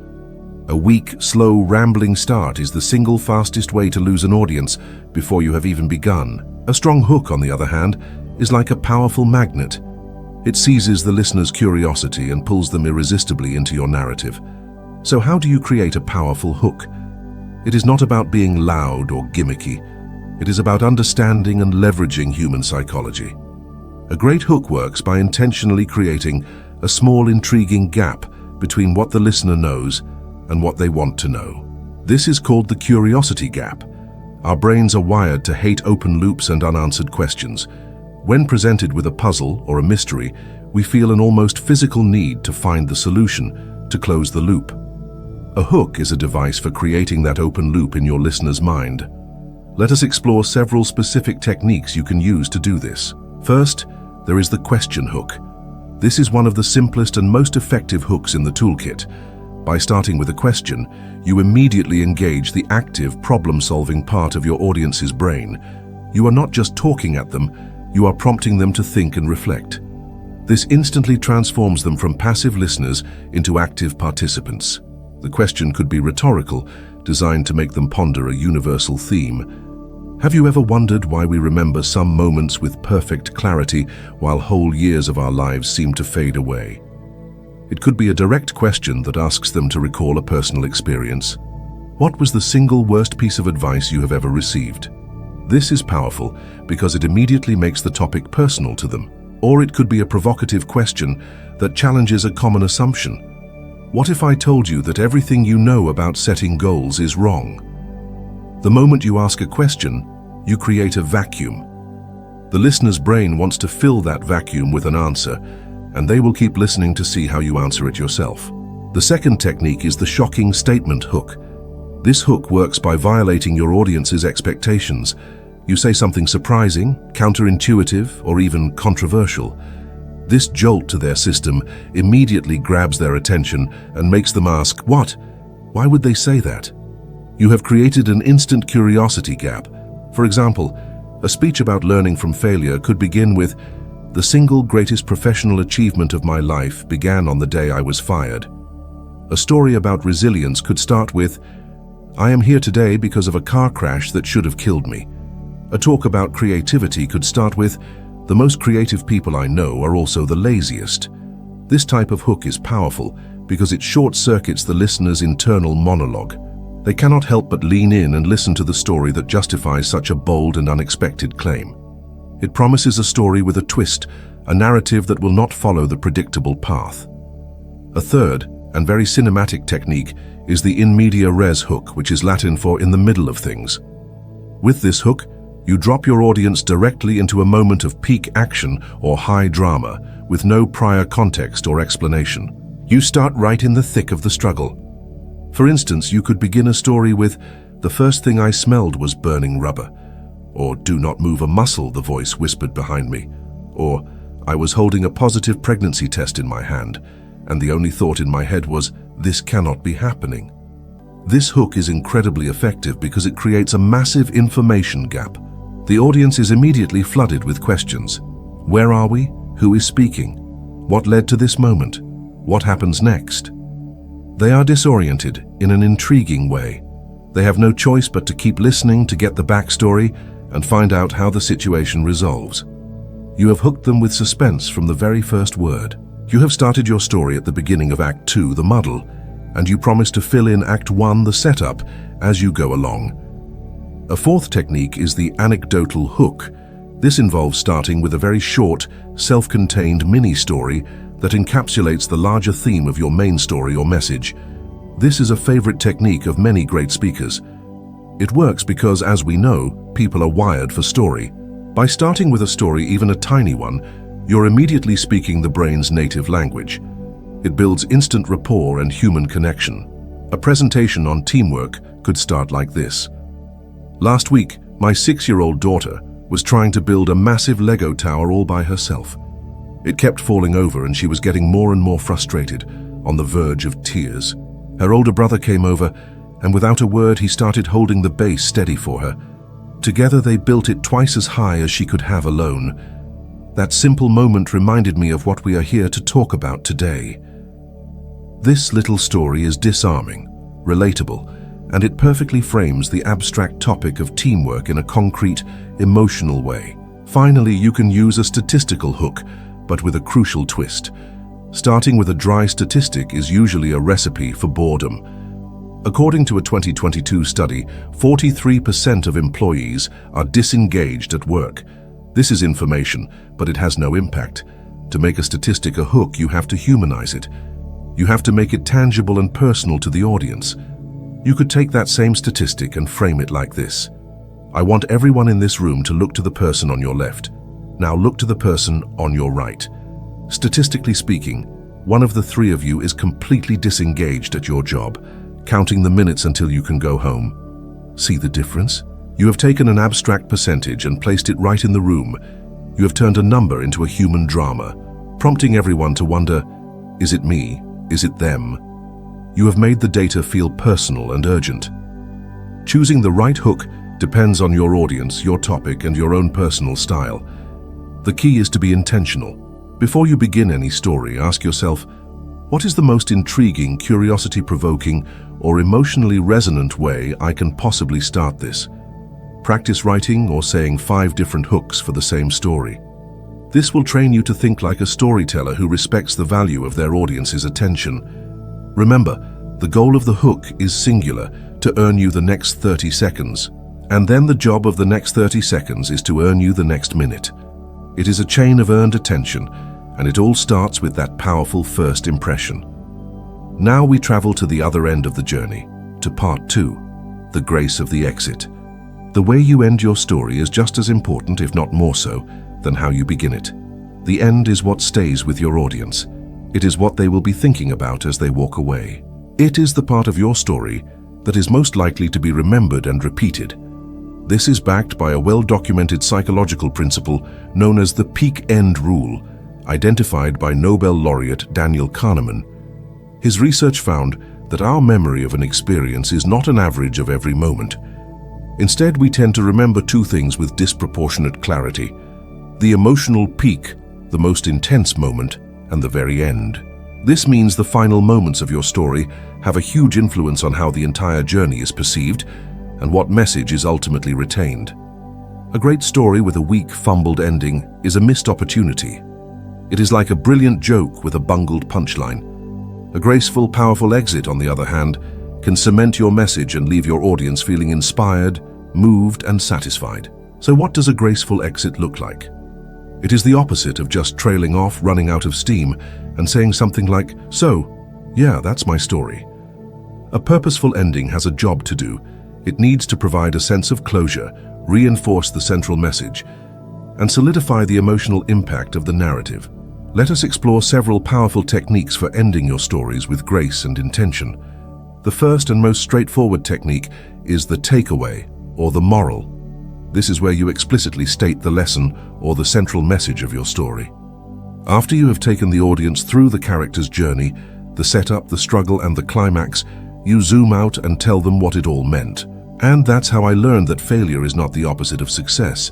It is a part of success. Or that experience taught me that the bravest thing you can do is ask for help. This approach provides clarity and ensures that your core message is not missed.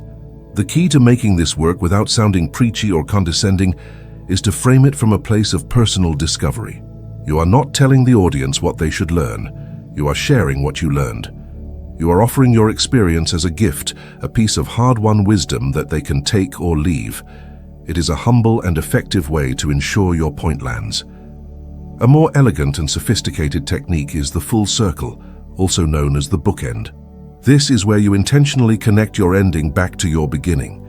You echo a word, an image, a phrase, or a question that you used in your hook. This creates a powerful sense of symmetry and closure.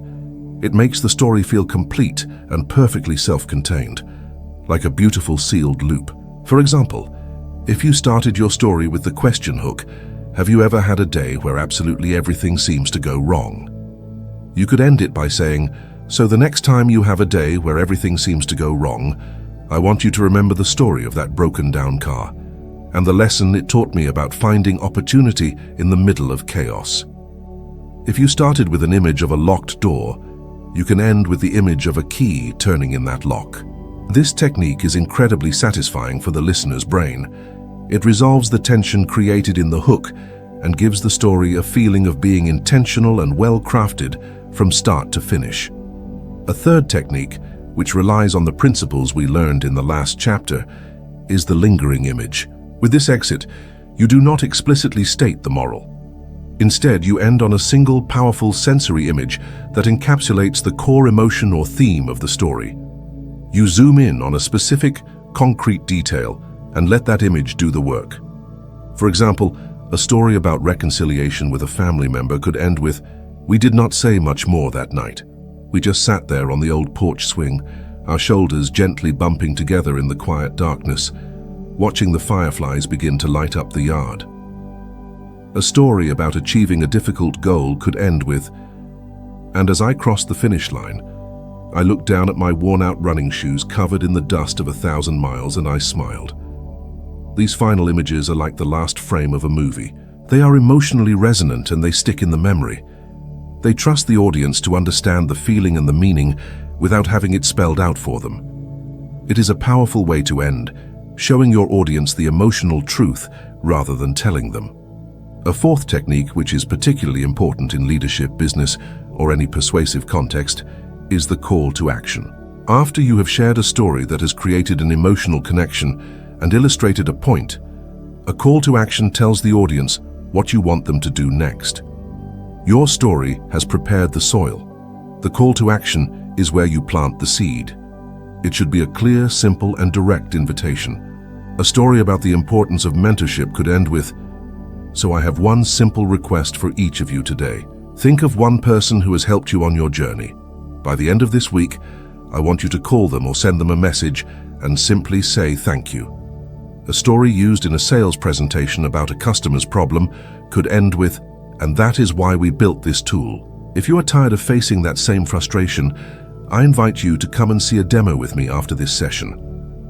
A good call to action feels like the natural and logical next step for an audience that has been inspired by your story. It channels the emotional energy you have created into a productive, forward-moving action. Just as you should practice different hooks, you should practice different exits for your stories. Take a story you tell often. Try ending it with a clear takeaway. Then try ending it with a lingering image. Then try linking it back to how you started.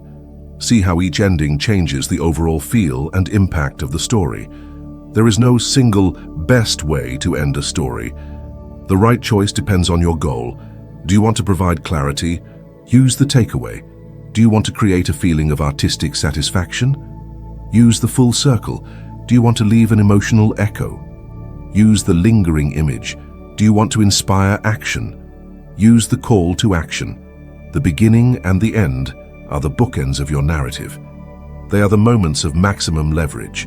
The hook is your handshake, your first impression, your invitation. The exit is your parting gift, your final thought, your lasting legacy. By mastering the techniques to start strong and end with grace, you are not just becoming a better storyteller, you are becoming a more effective and memorable communicator in every aspect of your life. You are learning to respect your audience's time, to capture their imagination, and to leave them with a message that resonates long after you have finished speaking. You are learning to open the door to your world with an irresistible hook and to close it behind them with a graceful and resonant click. Chapter 6. The Unspoken Story. Your voice is an instrument. We have spent the last 5 chapters building something remarkable together. We have laid the foundation by understanding why the human brain is wired for story. We have sourced the finest materials, the person, the problem, and the promise. We have followed the timeless blueprint of the beginning, the muddle, and the end. We have polished our creation with the golden rule of showing, not telling. And we have framed it perfectly with a powerful hook and a graceful exit. We have, in essence, constructed a beautiful vehicle. It is structurally sound, aerodynamically designed, and fueled with a powerful message. But now we come to a crucial, often overlooked part of the process. We have built the car. Now we must learn how to drive it. A story, no matter how perfectly crafted, is only as powerful as its delivery. The words on the page are like sheet music. The notes, the melody, the structure, it can all be technically perfect. But it is the instrument and the musician playing it that breathes life, emotion, and soul into the composition. Your voice is that instrument. And in this chapter, we are going to learn how you, the musician, can play it with skill, passion, and purpose. This is especially critical in the world we live in now, and for the very medium you are likely listening to this on. In an audio format, your voice is everything. There is no body language for the audience to read, no facial expressions to add context, no visual aids to hold their attention. There is only your voice, a thin thread of sound traveling through the air from my world into yours. That thread has to carry all the weight, all the color, all the emotion of the story. You might have heard of a famous study from the 1960s by Professor Albert Morabian, which is often misquoted to say that communication is only 7% words, 38% tone of voice, and 55% body language. While that specific formula does not apply to all communication, the core finding is profoundly true in the context of storytelling. When it comes to communicating feelings and attitudes, the unspoken cues, the nonverbal channels, are often more powerful than the words themselves. Your tone of voice carries the emotional subtext of your story. It is the channel through which your audience feels the truth of your words.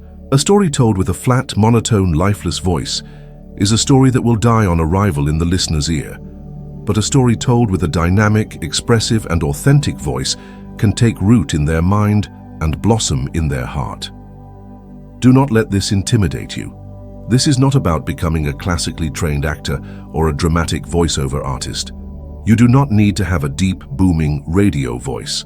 In fact, some of the most compelling storytellers in the world have voices that are quirky, high-pitched, or unconventional. This is not about changing your voice. It is about learning to use the incredible instrument you already possess. It is about unlocking its full range and potential. We're going to break down the 4 key elements of masterful vocal delivery. Think of it as your own personal vocal orchestra. First, we have the rhythm section, which is your pacing and your use of the pause. Next, we have the melody section, which is your pitch and your tone. Then, we have the dynamics, which is your control over volume.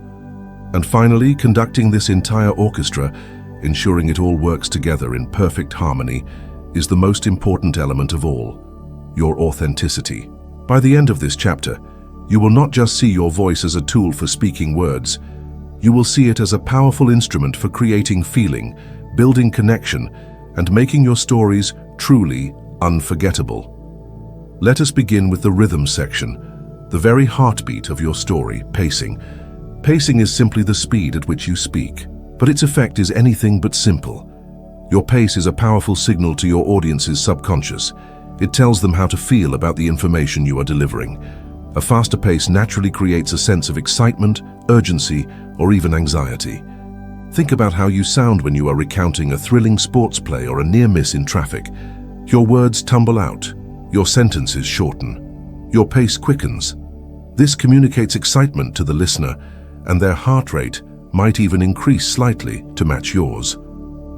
As a storyteller, you can consciously use a faster pace to build energy during an action sequence, or to convey a character's panic or frantic state of mind. A slow, steady pace, on the other hand, communicates a sense of seriousness, importance, thoughtfulness, and authority.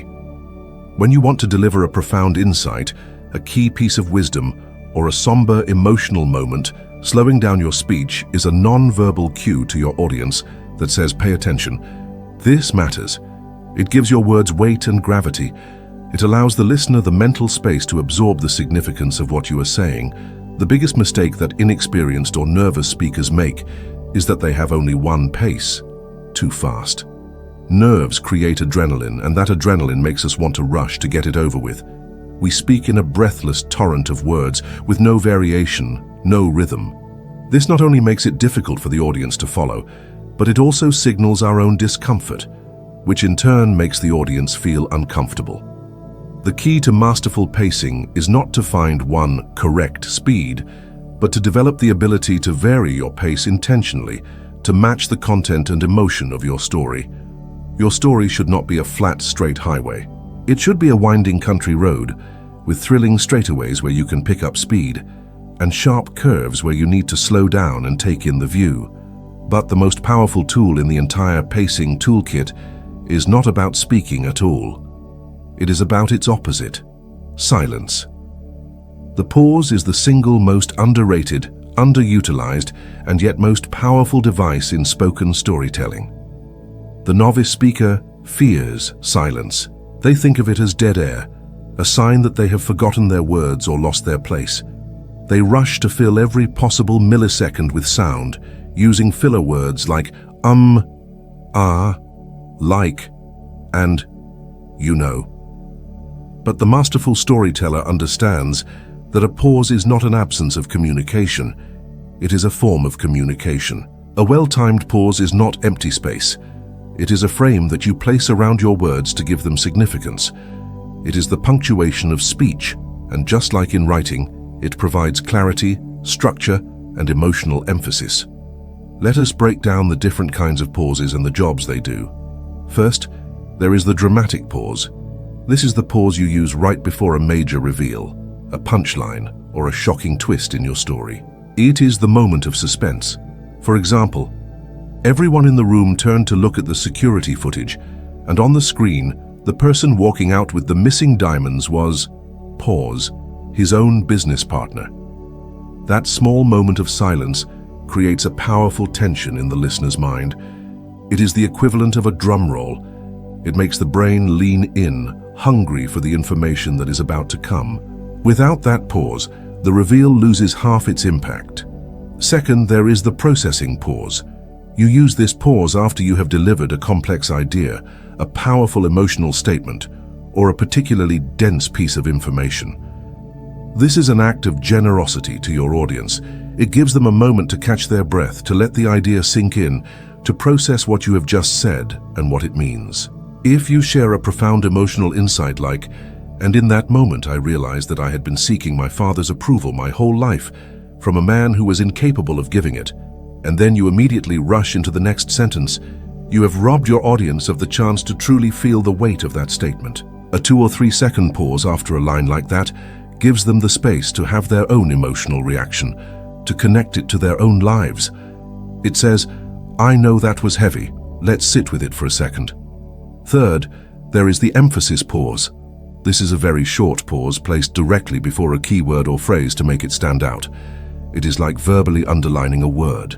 Consider this sentence. "The only thing they could not take from him was his hope." Now let us add an emphasis pause. The only thing they could not take from him was his hope. That tiny beat of silence makes the word hope land with so much more force. It isolates the word, signals its importance, and makes it resonate in the listener's mind. It is a subtle but incredibly effective way to guide your audience's focus to the words that matter most. So how do you get better at pacing and pausing? It starts with awareness. Here are a couple of practical exercises. The first is called the punctuation reader. Find a well-written paragraph from a book or an article. Read it out loud, but with a new set of rules. Every time you see a comma, you must take a full 1-second pause. Every time you see a period, you must take a full 3-second pause. This will feel ridiculously painfully slow at first. It will feel unnatural. That is the point. This exercise is like weight training for your patience. It breaks the habit of rushing and forces you to become comfortable with silence. It retrains your brain to see pauses not as mistakes, but as intentional choices. The second exercise is the speed drill. Take that same paragraph and read it 3 times. The first time, read it at your normal conversational pace. The second time, read it as slowly as you possibly can, stretching out the vowels, feeling the shape of each word in your mouth. The third time, read it as fast as you can, like an auctioneer, without stumbling over the words. Doing this regularly expands your vocal range.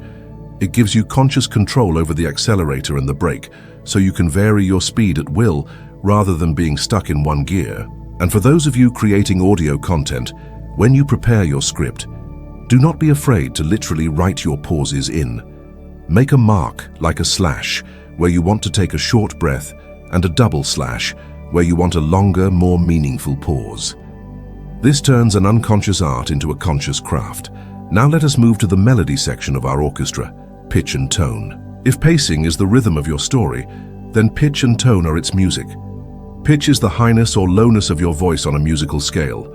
Tone is the emotional quality or color that you apply to your voice. Together, they are what prevent the dreaded monotone, the flat, lifeless delivery that is the sworn enemy of engagement. A monotone voice signals boredom and disinterest to the listener. If you sound bored by your own story, why on earth should they be interested in it? Varying your pitch and tone is what makes your speech engaging, expressive, and emotionally resonant. Let's start with pitch. The melody of your speech is created by the rise and fall of your pitch, a quality known as intonation. Intonation patterns carry a huge amount of meaning, independent of the words themselves. In most languages, a rising intonation at the end of a sentence signals a question. "You are coming with us." A falling intonation signals a statement or a command. "You are coming with us." This is something we do instinctively, but in storytelling we can use these natural patterns more consciously. You can use a rising pitch to convey surprise, disbelief, or excitement. You can use a lower pitch to convey seriousness, sadness, or authority. The key is variation. Even a small amount of pitch variation can make a huge difference. Think about the difference between a robot's voice and a human's voice. The robot's voice is often synthesized with a very narrow pitch range, which is what makes it sound so unnatural and unemotional. To sound human, to sound engaging, your voice needs to move up and down the scale. Tone is even more crucial. Tone is where the emotional truth of your story lives.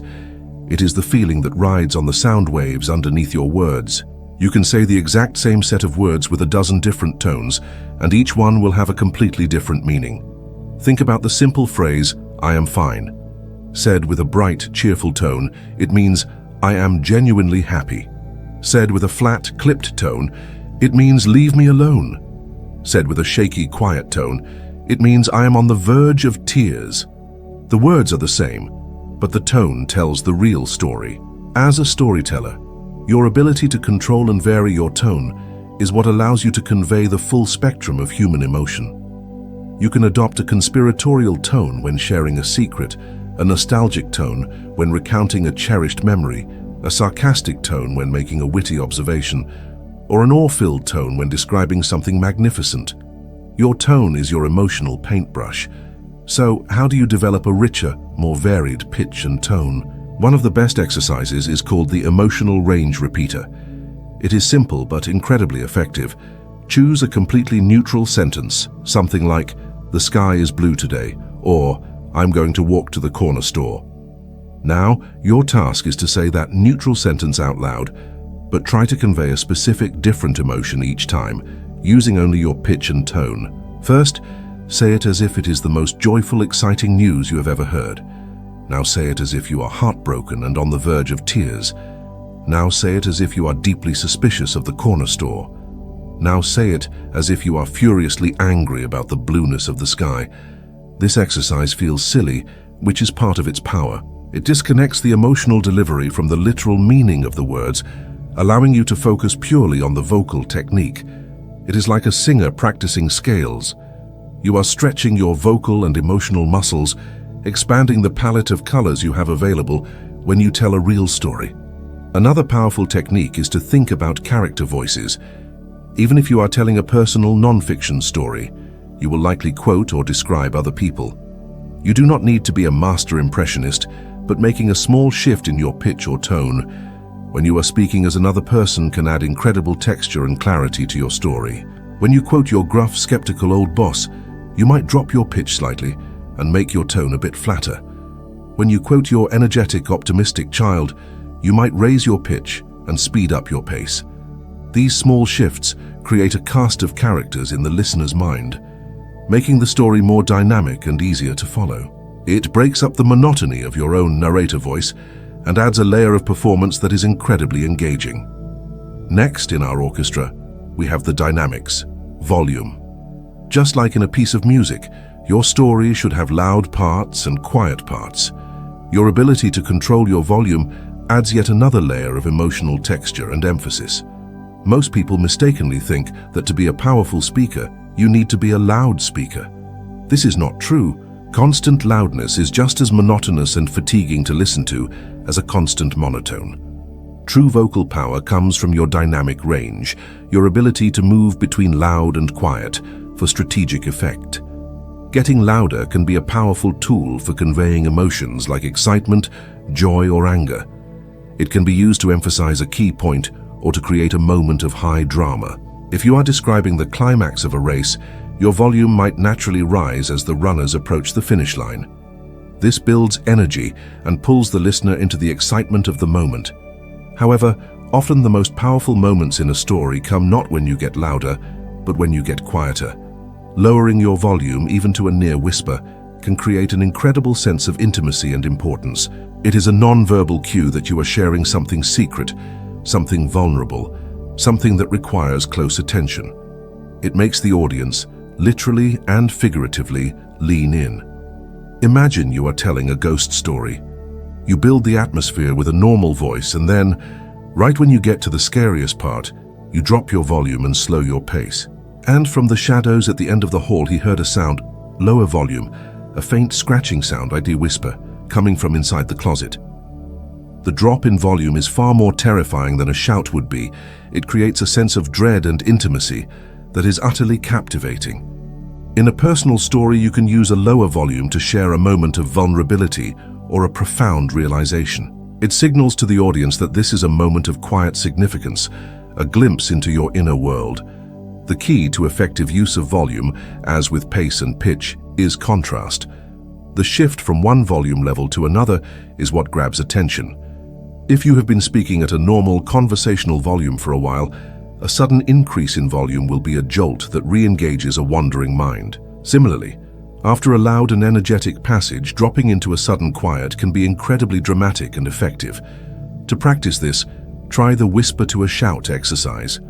Take a single sentence, perhaps a line of poetry or a famous quote. Start by saying it in the quietest, most breathy whisper you can manage while still being audible. Then say it again, slightly louder. Then again, a little louder still. Continue this process in about 10 steps until you are delivering the line at a full projecting volume, as if speaking to someone at the back of a large room. This exercise helps you discover all the different volume levels you have at your disposal. It gives you a conscious command of the volume knob, so you can adjust it intentionally to create the precise emotional effect you desire. We have now assembled our orchestra. We have the rhythm of pace, the melody of pitch and tone, and the dynamics of volume. But all of these are just technical skills. A musician could play all the right notes at the right tempo and the right volume and still deliver a performance that feels empty and soulless. What is missing? The conductor. In vocal storytelling, the conductor is authenticity.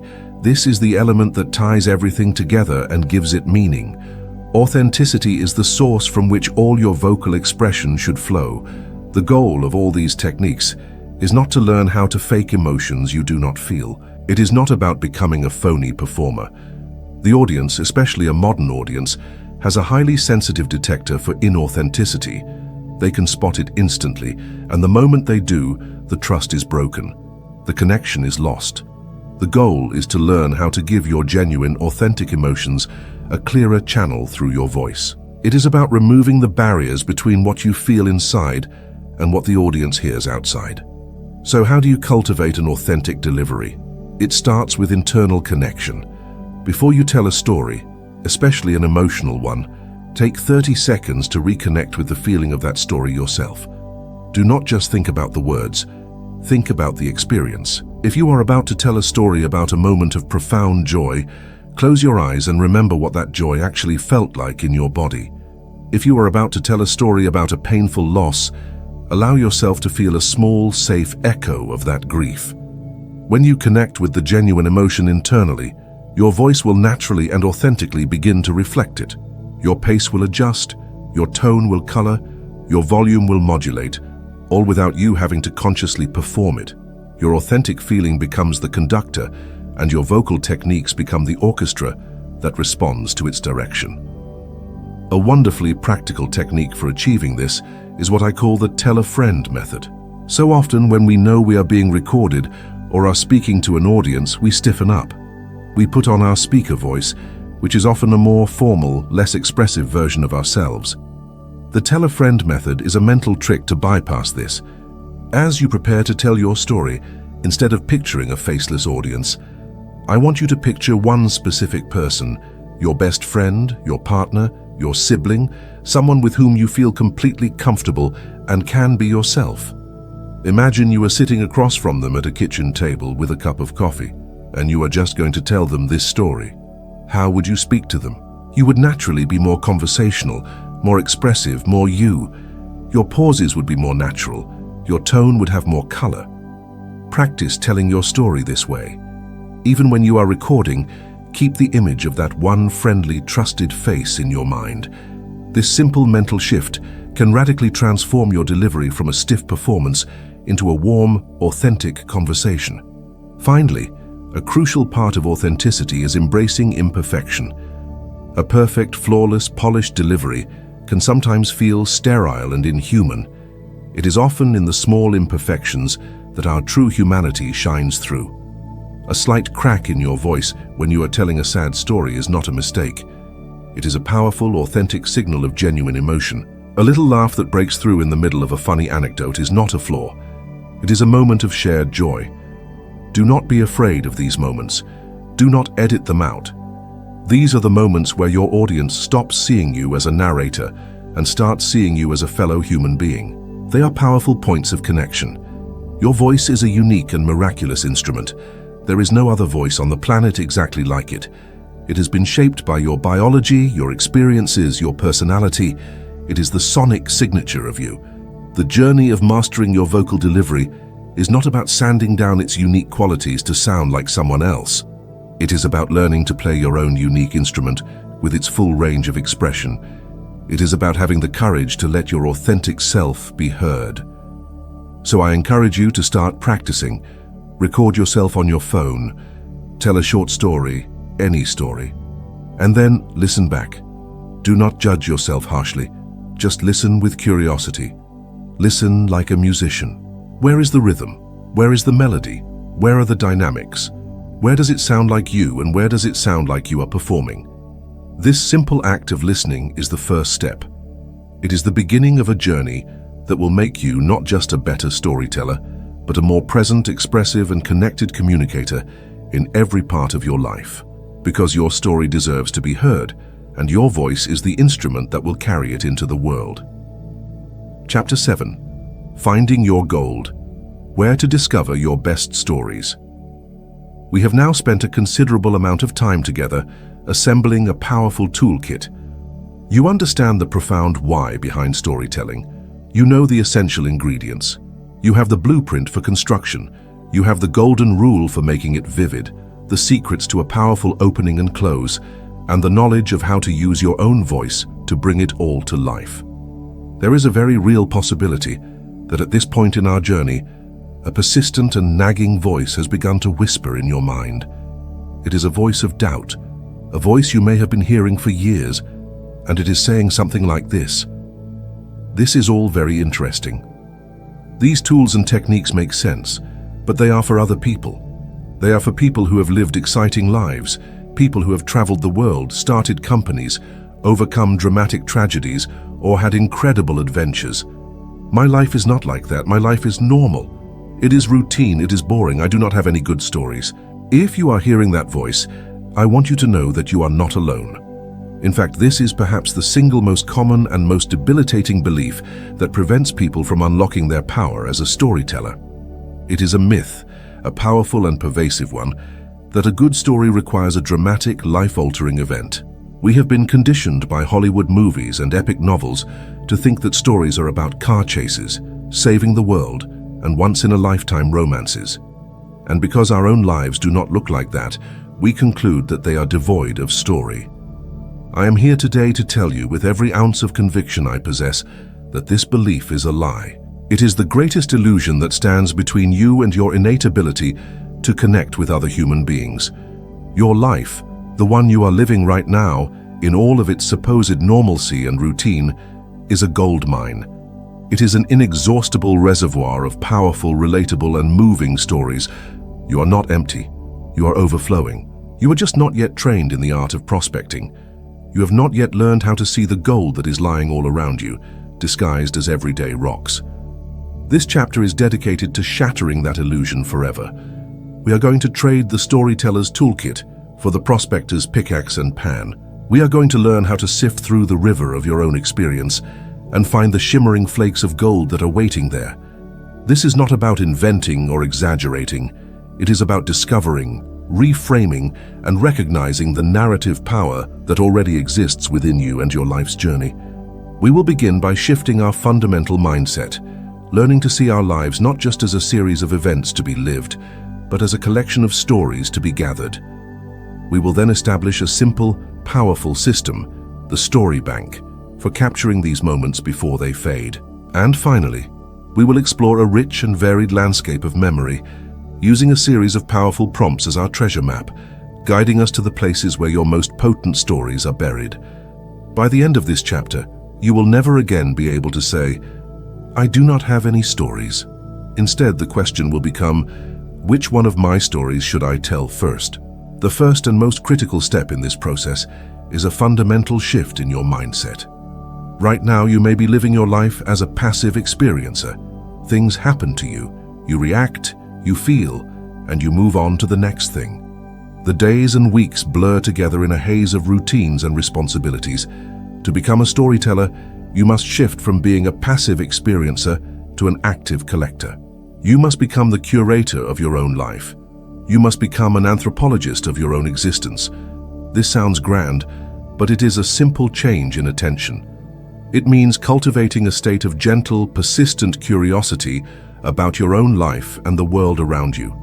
A storyteller is, first and foremost, a master of noticing. They notice the small moments, the odd details, the subtle shifts in emotion, the things that most people let slide by without a second thought. They are collectors of moments. Think about it this way. Two people can walk down the exact same city street. The first person is lost in their thoughts, worrying about a deadline at work, planning what to have for dinner. They have their head down, their focus turned inward. They get to the end of the block, and if you ask them what they saw, they might say, "Nothing much, just a street." The second person walks down that same street, but they have adopted the collector's mindset. They notice the way the late afternoon sun catches the edge of a skyscraper, making it glow like a bar of gold. They hear a snippet of a passionate argument in a foreign language from a couple at a cafe. They see a small child pointing with wide-eyed wonder at a flock of pigeons taking flight. They smell the sweet, nutty aroma of roasted almonds from a street vendor's cart. They see an elderly man, impeccably dressed in a tweed suit, sitting on a bench and sketching in a small notebook. They get to the end of the same block, and if you ask them what they saw, their mind is already buzzing with a dozen potential story sparks. This is not a personality trait you are born with. It is a skill you can cultivate. It is the practice of pulling your attention out of the chaotic internal world of your own worries and plans and placing it onto the rich, detailed tapestry of the external world. It is the practice of being present. When you are fully present in a moment, you are not just experiencing it. You are encoding it into your memory with a richness and detail that makes it fertile ground for a future story. A storyteller pays attention to their life. They live with a kind of double vision. They are participating in the moment, but a small part of their brain is also observing it, taking notes and whispering, "This might be a story." This shift in mindset is the foundation. Without it, the techniques that follow will be useless. But with it, your life will begin to reveal its narrative treasures to you on a daily, even hourly basis. You will stop seeing your commute as a chore and start seeing it as an opportunity for observation. You will stop seeing a difficult conversation as just a stressful event and start seeing it as a powerful scene filled with conflict and emotion. You will become a connoisseur of the human experience, starting with your own. Once you have adopted this mindset of a collector, you need a place to store your collection. Your memory is a powerful tool, but it is also fickle and unreliable. The vivid details of an experience can fade with surprising speed. The perfect witty line you overheard in a coffee shop can vanish from your mind an hour later. The profound insight you had while on a walk can be pushed out by the urgent demands of an incoming email. This is why the single most practical and life-changing habit you can adopt as an aspiring storyteller is to create and maintain a story bank. A story bank is a dedicated, centralized location where you capture the raw material of your stories. It is your personal treasure chest. It is not a journal for long, detailed entries about your feelings. It is not a diary.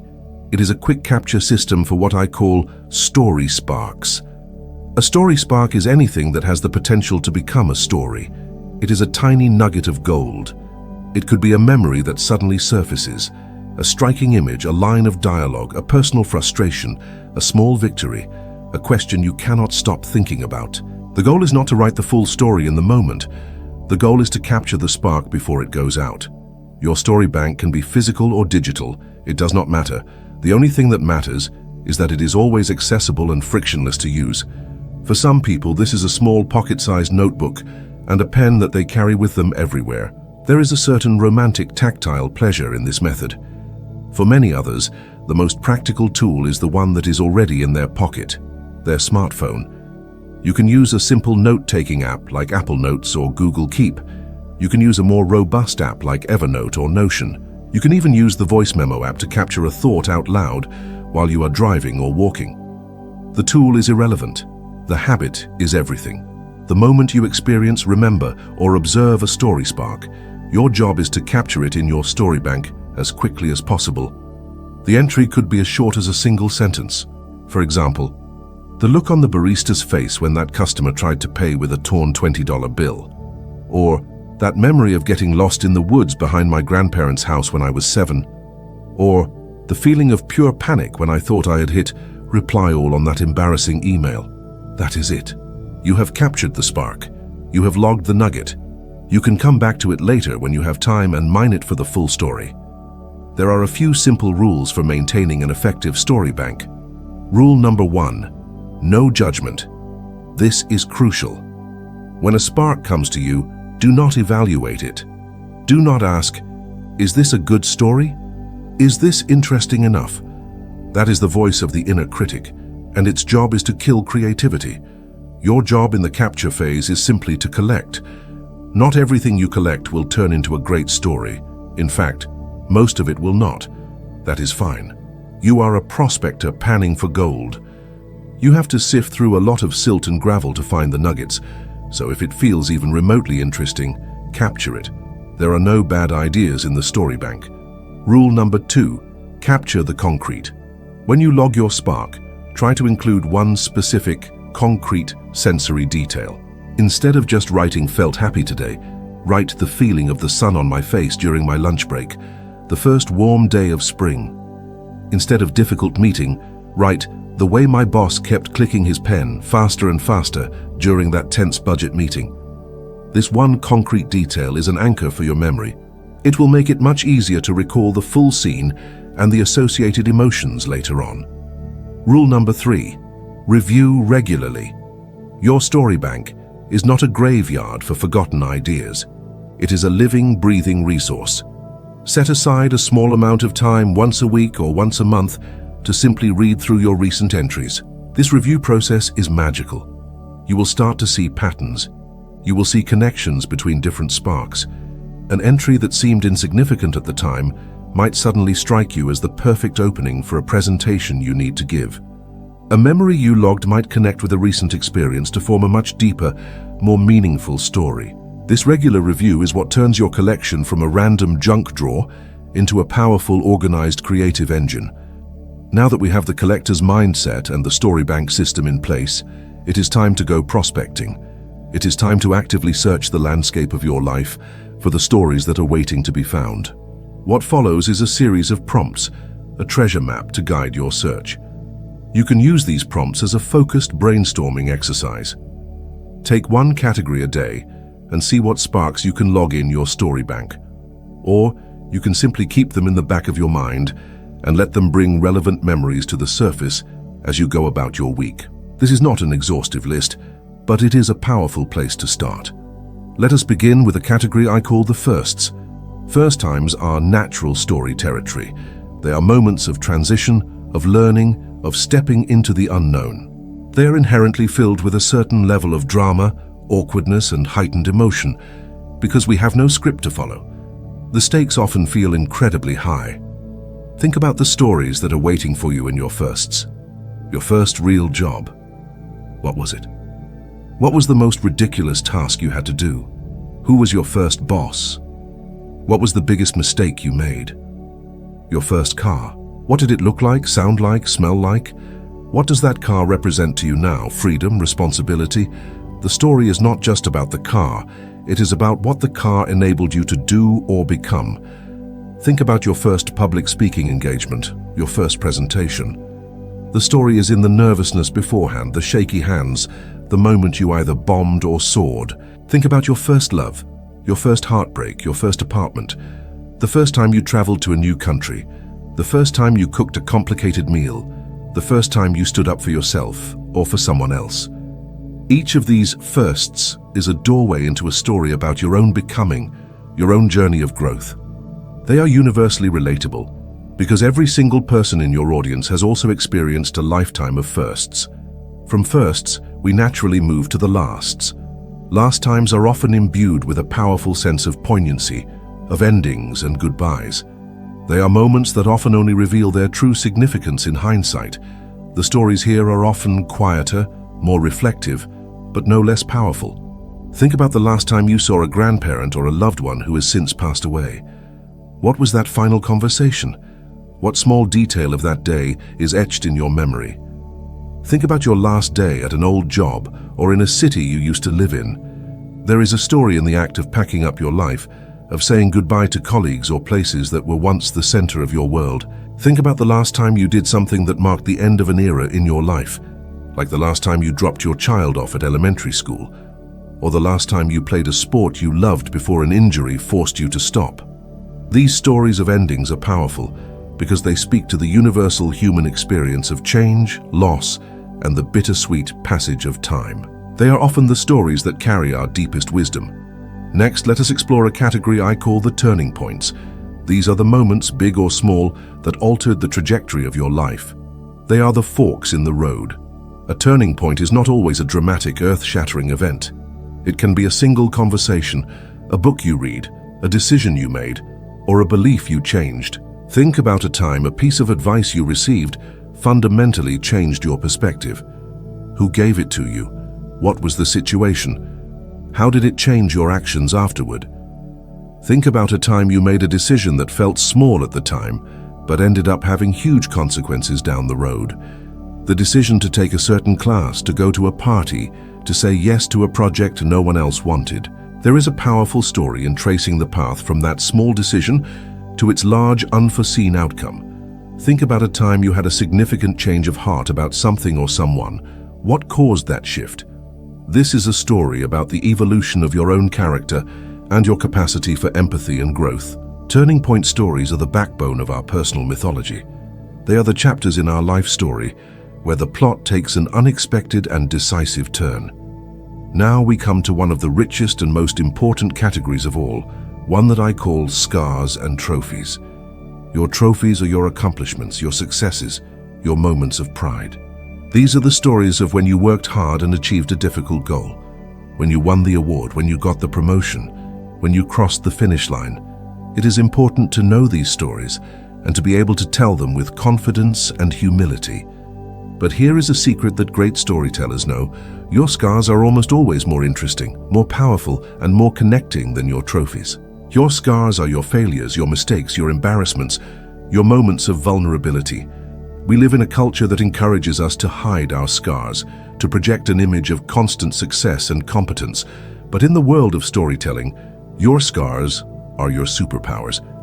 Why? Because nobody, and I mean nobody, can relate to a life of flawless victory. But every single person on this planet can relate to the experience of messing up, of falling short, of feeling foolish. When you tell a story about one of your trophies, your audience might be impressed. They might admire you, but they will feel a sense of distance. Wow, they will think, that person is really impressive. But when you have the courage to tell a story about one of your scars, your audience will feel a sense of connection. Wow, they will think, that person is just like me. Your vulnerability gives them permission to be vulnerable. Your story of failure gives them comfort in their own struggles. So I want you to go prospecting for the stories of your scars. Think about your biggest professional failure, the project that crashed and burned, the time you got fired, the presentation that went horribly wrong. Do not just remember the event, find the story in it. What did you learn? How did it change you for the better? How did that failure pave the way for a future success? The story is not in the falling down, it is in the getting back up. Think about a time you made a complete fool of yourself, an embarrassing social gaffe, a moment of supreme awkwardness. These stories, when told with self-awareness and humor, are incredibly endearing. They show that you do not take yourself too seriously. They make you human and approachable. Think about a time you were wrong about something important. Admitting you were wrong is a sign of strength, and a story about that process is a powerful tale of intellectual and emotional growth. Your scars are not signs of weakness. They are proof that you have lived, that you have taken risks, and that you have learned. They are the most valuable gold in your mine. The stories in your life are not only found in major life events, they are also hidden in plain sight, in the things you might overlook. Let us look at a category called the routines. Think about a daily or weekly ritual in your life. Your morning coffee routine, your commute, your Sunday family dinner. Most of the time, these routines are just background noise, but stories happen when the routine is broken. Think about the day your normal commute was derailed by a bizarre and unexpected event. Think about the one time your quiet morning coffee was interrupted by a fascinating stranger. The routine provides the normal world of your story, and the break in the routine provides the inciting incident. There are stories hidden in the fabric of your everyday life if you look for the moments when the pattern was disrupted. Let us also explore the people. Your life is a web of relationships, and every person you have known is a potential story. Think beyond your immediate family and friends. Think about a mentor who changed your life. What specific lesson did they teach you? Tell a story that shows that lesson in action. Think about a rival or an antagonist, someone who challenged you or stood in your way. These are often the most compelling characters in our life stories, the ones who forced us to become stronger. Think about a complete stranger who showed you an unexpected moment of kindness, or a stranger with whom you had a bizarre or memorable encounter. Think about the most interesting character you ever worked with. These stories are powerful because they are not just about you. They are about the rich and varied tapestry of human connection. Do not forget the power of the places and the objects. Certain places hold a powerful charge in our memories. Your childhood home, your college campus, a favorite vacation spot, a specific restaurant or park. Do not just think about the place itself. Think about a specific story that happened in that place. What one event encapsulates what that place means to you? Similarly, our lives are filled with objects that are more than just objects. They are artifacts, imbued with memory and meaning. Your grandfather's old watch, a tattered cookbook you inherited from your mother, a souvenir from a life-changing trip, a childhood toy that you have kept for years. The story is not in the object itself. It is in the history and the emotion that the object represents.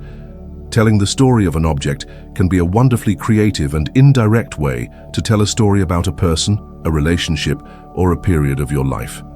As you can see, the sources of stories are truly endless. The problem is not a lack of material. The problem is a lack of attention and a lack of a system for capturing it. Your life right now is a story factory, producing new material every single day. The conversation you had this morning, the problem you solved at work this afternoon, the memory that popped into your head while you were washing the dishes tonight, these are all potential story sparks. Your job is to become a collector, to open your eyes and your ears, to cultivate curiosity about your own journey. So let us end this chapter with a simple, concrete challenge. I want to turn these ideas into an immediate action. Before you go to sleep tonight, I want you to open a new note on your phone or take out a piece of paper.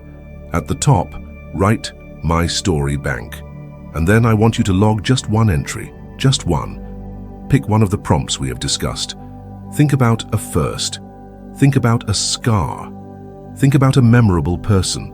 And just write 1 or 2 sentences to capture the spark. That is it. You do not need to write the whole story. You just need to start the collection. Tomorrow, I want you to do it again. Capture one more spark, and then do it again the next day. If you do this for 1 week, you will have 7 story sparks. If you do it for a month, you will have 30. If you do it for a year, you will have a rich, deep, and personal library of 365 potential stories. You will have a gold mine. And you will never, ever again have to wonder if you have a story to tell. You will know with unshakable certainty that your life is, and always has been, worthy of a story. Chapter 8. The Storyteller's Toolkit for Everyday Life. We have come a long way on this journey together. We have explored the deep, ancient roots of storytelling in our own biology. We have learned to identify and assemble the fundamental components of a narrative. We have practiced shaping those components into a timeless and satisfying structure. We have learned to breathe life into our stories with sensory detail and to command attention with powerful beginnings and resonant endings. We have even tuned our own vocal instrument to carry our message with emotion and authenticity. And in our last chapter, we took on the role of a prospector, learning to see our own lives as a rich and endless source of story material. You now have the theory, you have the tools, you have the raw material. Now comes the most important part of all. Now, we build. This chapter is the bridge between the workshop and the real world. It is where we take everything we have learned and put it to work in the practical, everyday situations of your life. The promise I made to you at the beginning of this journey was not that you would become a professional author or a stage performer, unless that is your dream. The promise was that you would learn to use this fundamental human skill to enhance your relationships, advance your career, and deepen your connection to the world. Storytelling is not a special occasion activity. It is not a formal suit that you put on only for big presentations or important speeches. It is a set of everyday work clothes. It is a versatile, practical tool that can and should be used daily. Its power is not confined to the grand and dramatic. It is most potently felt in the small, seemingly mundane interactions that make up the fabric of our lives. In this chapter, we will get intensely practical. We will move through the three primary arenas of modern life: the professional arena of your work, the personal arena of your social life, and the persuasive arena where you seek to influence and inspire. In each of these arenas, we will identify specific common scenarios, and I will provide you with concrete step-by-step guidance on how to apply the storytelling tools we have developed to achieve better outcomes. My goal is for you to finish this chapter with a new sense of confidence, seeing your daily life not as a series of challenges, but as a series of opportunities to connect, to influence, and to lead, all through the simple, profound power of a well-told story. Let us begin in the arena where many of us spend the majority of our waking hours, the professional world. In the data-driven, efficiency-obsessed world of modern work, storytelling is often dismissed as a soft skill, something nice to have, but not essential. This is a profound and costly misunderstanding. In a world saturated with information, data, and endless streams of communication, the ability to craft a clear, compelling narrative is the ultimate competitive advantage. It is the skill that can make your ideas heard, your projects funded, your leadership respected, and your career advance. Let us look at a few high-stakes professional scenarios. First, consider the all-too-common challenge of the compelling presentation. We have all sat through them. The presenter walks to the front of the room, the lights dim, and the first slide appears, filled with dense bullet points, charts, and graphs. The presenter then proceeds to read the bullet points to us in a flat monotone for the next 45 minutes.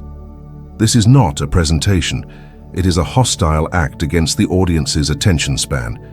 It is an information dump, and research shows that audiences retain a shockingly small percentage of information delivered this way. Now let us transform this scenario using the tools of storytelling.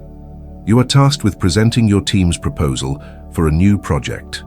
The boring way is to start with a slide titled Project Proposal, followed by bullet points about goals, budget, and timeline. The storyteller's way is completely different. You start by ignoring the slides. You start with a story. You use the frameworks we have learned. You begin with a hook that sets up the problem. You might start with an anecdotal hook. I want to tell you about an email I received last Tuesday. It was from a customer named Susan. She has been a loyal customer of ours for over 10 years, and in this email she told us with great sadness that she was leaving us for a competitor. The reason she gave was not price, it was not quality. It was one simple, frustrating experience she had with our online checkout process, an experience that made her feel invisible and unheard. In those first few sentences, you have done something magical. You have not presented a problem as an abstract business challenge. We have a 2.3% customer churn rate in this quarter. You have made the problem human. You have given it a name, Susan, and an emotion, frustration. You have established a person, Susan, a problem, a frustrating experience that costs us loyal customers, and an implicit promise. We are here today to talk about how we can fix this so we never lose another Susan. Now you move into the muddle, the struggle. This is where you describe the journey of how your team came up with the solution. Do not just present the solution as a finished product. Show the work, the struggle. So our team took Susan's story to heart. Our first idea was to simply redesign the checkout button. We built a prototype, we tested it, and you know what? It failed. The data showed it made almost no difference. We were frustrated, we felt stuck. But then we went back to the source. We actually called Susan. We spent an hour on the phone with her, and with 5 other customers like her just listening. By sharing the story of your team's struggle, your try-fail cycle, you are building credibility and suspense. You are showing that your proposed solution is not a random guess. It is a hard-won insight born from failure and empathy. Finally, you arrive at the end, the solution.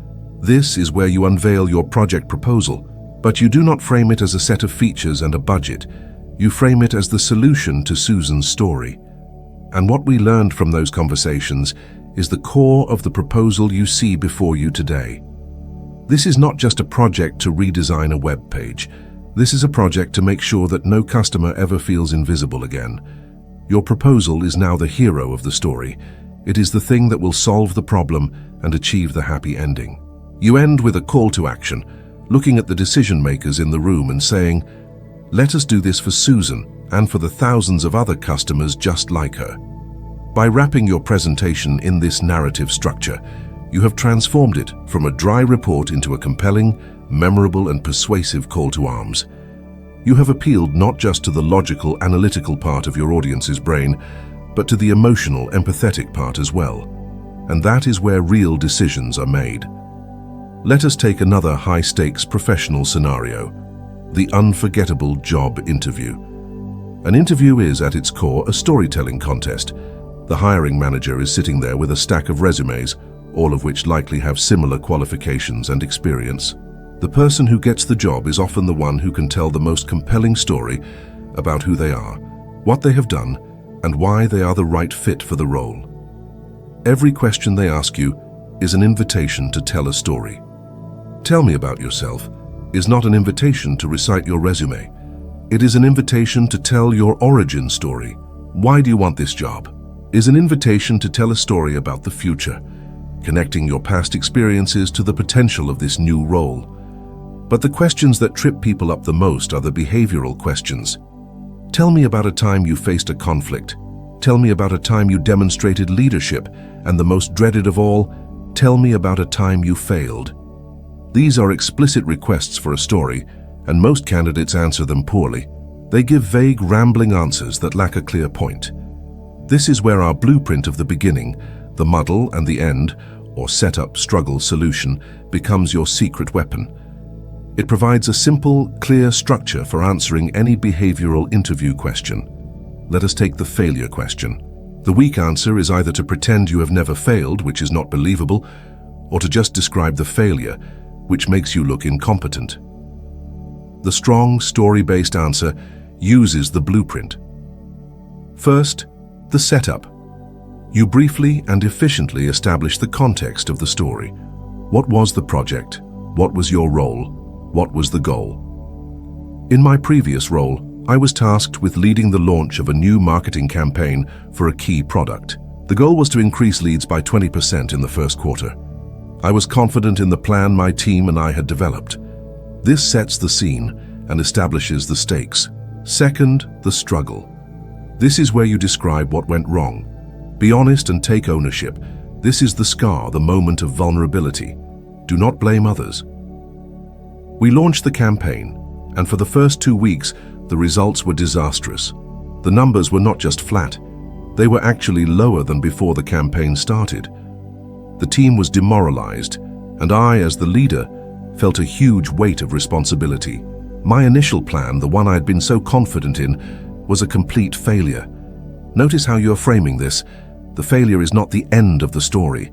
It is the inciting incident of a new story, a story about what you did next. Third, the solution. This is the most important part. This is where you demonstrate what you learned and how you grew from the failure. You describe the specific actions you took to turn the situation around. Instead of hiding the bad news, the first thing I did was call a team meeting where I took full ownership of the failure. I said, "This is on me, but we are going to fix it together." Then we spent the next 2 days digging into the data, not to place blame, but to find the lesson. We discovered we had made a fundamental error in our assumption about our target audience. Based on that new insight, we completely retooled the campaign, changing the messaging and the channels. We launched the new version in week 3. And then, you deliver the resolution. By the end of the quarter, the new campaign had not just hit the 20% goal, it had exceeded it, reaching 28%. But the real victory was not the number.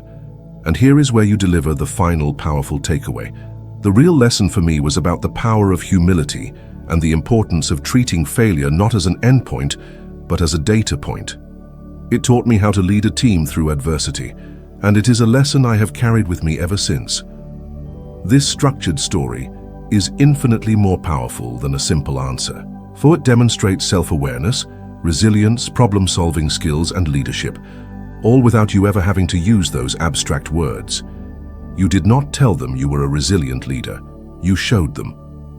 Mastering this simple three-part structure for answering interview questions can single-handedly change the trajectory of your career. Let us now shift from the formal arenas of presentations and interviews to the more fluid and frequent world of your social life. This is the realm of connection, of friendship, of family, and of romance. And here too, storytelling is the fundamental currency. It is how we build rapport, create intimacy, and turn strangers into friends. Let us start with the most common and most squandered opportunity for connection in modern life, answering the question, "How was your day?" The standard, default answer is a conversational dead end. Fine. Good. Busy. Not bad. These answers transmit zero information and create zero connection. They are a wall. Let us tear down that wall with a micro-story.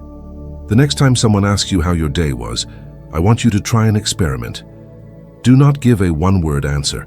Instead, scan through your day in your mind, using the principles from our last chapter on finding your stories. Look for one small moment, one story spark. It does not need to be dramatic. It could be funny, frustrating, surprising, or heartwarming. Then tell a 1-minute story about it. Use the blueprint. For example, instead of busy, try this. Setup. It was actually a pretty crazy day. I had this huge report that I had to finish by noon, a real deadline. Struggle. And of course, at 11 o'clock, my computer decides to completely freeze. I am staring at the spinning wheel of death, feeling the panic start to rise in my chest. I tried rebooting it. Nothing. I was about to give up and beg for an extension. Solution. And then I remembered an old trick my IT friend taught me. I did this weird 3-key combination, and like magic, it sputtered back to life. I managed to finish the report with literally 1 minute to spare. I felt like I had just defused a bomb. What have you done here? You have taken a simple, relatable work frustration and turned it into a mini narrative of tension and triumph. You have given the other person a glimpse into your emotional world. You have given them something to react to, something to connect with. They can now say, "Oh man, I hate when that happens," or "What's that keyboard trick?" You have to tell me. You have opened a door to a real conversation. You have transformed a moment of empty small talk into a moment of genuine human connection. This is a small habit, but it can have a profound impact on the quality of your daily interactions and the strength of your relationships. Let us apply the same principle to another common social scenario, the first date, or any situation where you are getting to know someone new. The default mode in these situations is often what I call the resume exchange. We trade facts. I work in marketing. I have 2 siblings. I like to go hiking. This is boring, and it creates no emotional connection. The storyteller's approach is to answer these questions with anecdotes. When they ask what you do for a living, do not just give your job title. Tell a 1-minute story about what you actually did this week. Instead of, "I work in marketing," try, "Well, this week I was working on a really fun project trying to figure out the perfect name for a new brand of ice cream. My whole team spent an afternoon just shouting out the most ridiculous names we could think of." Now you are not just a marketer, you are a creative, interesting person. When you talk about your hobbies, do not just list them. Tell a story. Instead of, "I like to go hiking," tell the story of the time you got caught in a sudden rainstorm on a mountain and the beautiful double rainbow you saw afterward. The story reveals your personality, your resilience, your sense of wonder, in a way that the simple fact never could. By sharing small stories, you are not just exchanging data, you are sharing pieces of your life. You are inviting the other person into your world, which is the very essence of building intimacy. Finally, let us turn to the persuasive arena. This is any situation where your goal is to change someone's mind, to win their support, or to inspire them to action. It could be convincing your partner to go on a vacation you want, persuading your skeptical team to try a new process, or rallying your community to support a local cause. In these moments, logic and data have their place, but they are often not enough. As we have discussed, people can argue with your facts, but they cannot argue with your story. Your personal experience is your most persuasive tool. Imagine you are in a meeting and you are trying to convince your very traditional, change-resistant team to adopt a new piece of software. You could present a list of features and a spreadsheet showing the potential return on investment. The team will likely react with skepticism. They will poke holes in your data. They will come up with a dozen reasons why the old way is better. They will meet your logic with their own logic. Now imagine you try a different approach. You start with a personal story. I want to tell you about what my Tuesday night was like last week. I was trying to finish up the quarterly report using our current system. My daughter had a soccer game that started at 6, and I had promised her I would be there. But our old software is so clunky. I had to manually copy and paste data from 3 different spreadsheets. Every time I thought I was done, I would find another error. I ended up missing the entire first half of her game. I got there just in time to see her team lose, and I saw the look on her face when she saw me in the stands, a look that said, "You are late again." I know we are all used to the old system, but when our tools are costing us moments with our families, moments we can never get back, then it is time for a change. What have you done? You have completely reframed the debate. It is no longer a logical argument about software features. It is an emotional story about values, family, time, and frustration. You have connected the abstract decision about software to a concrete, relatable human cost. It is very hard for a colleague to look at you and say, "I think your daughter missing her soccer game is an acceptable cost for maintaining our current workflow." You have bypassed their logical defenses and appealed directly to their empathy. They have felt a flicker of your frustration and your regret. Now, when you present the new software, it is not just a tool. It is the solution to that frustration. It is the hero of the story. This is the art of persuasive storytelling. You do not tell people what to think. You tell a story that leads them to the conclusion you want them to reach on their own. The opportunities to apply these tools are everywhere. Use a story to toast a friend at their wedding. Use a story to comfort a child who is afraid. Use a story in a difficult conversation to explain your feelings without attacking the other person. Use a story to capture the essence of your family's history to pass on to the next generation. Each of these moments is a chance to practice, to build the muscle, to make storytelling a natural and integrated part of how you move through the world. So here is your challenge for this chapter. This is not a theoretical exercise. I want you to choose just one specific and upcoming situation in your life this week. It could be a team meeting, it could be a coffee date with a friend, it could be the family dinner table tonight when your partner asks you how your day was. Choose your moment, and I want you to consciously and intentionally plan to use one of the storytelling techniques we have discussed.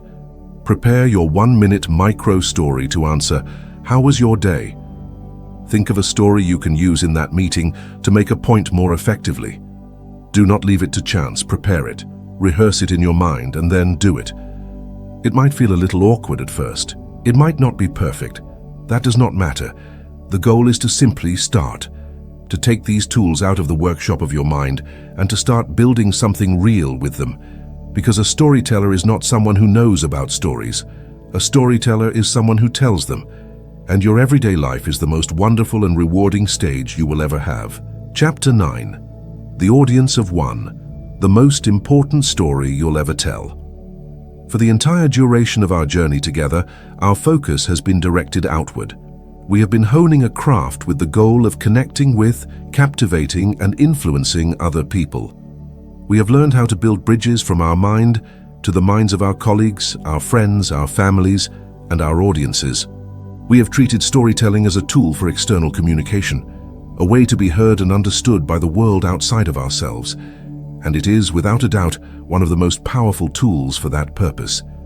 But now, in this chapter, we are going to take everything we have learned, every principle, every tool, every technique, and we are going to turn it 180 degrees.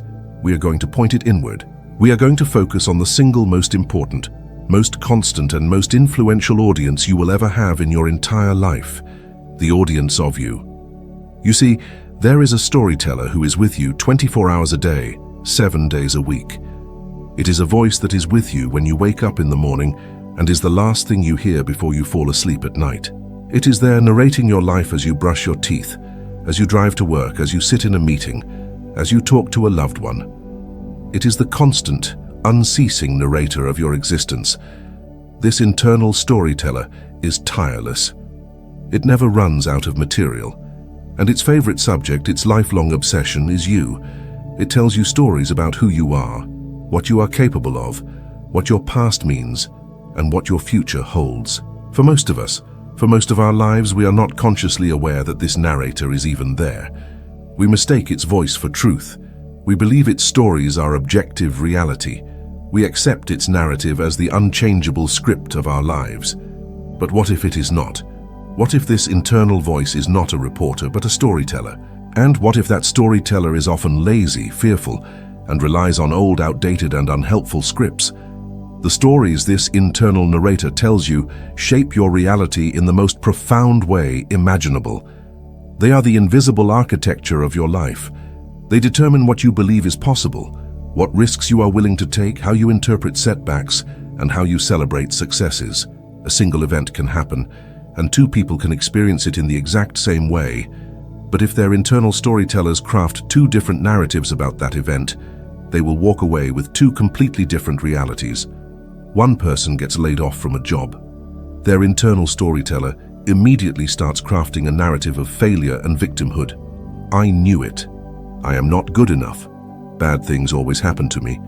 I will probably never find another job as good as that one. This story generates feelings of despair, anxiety, and helplessness.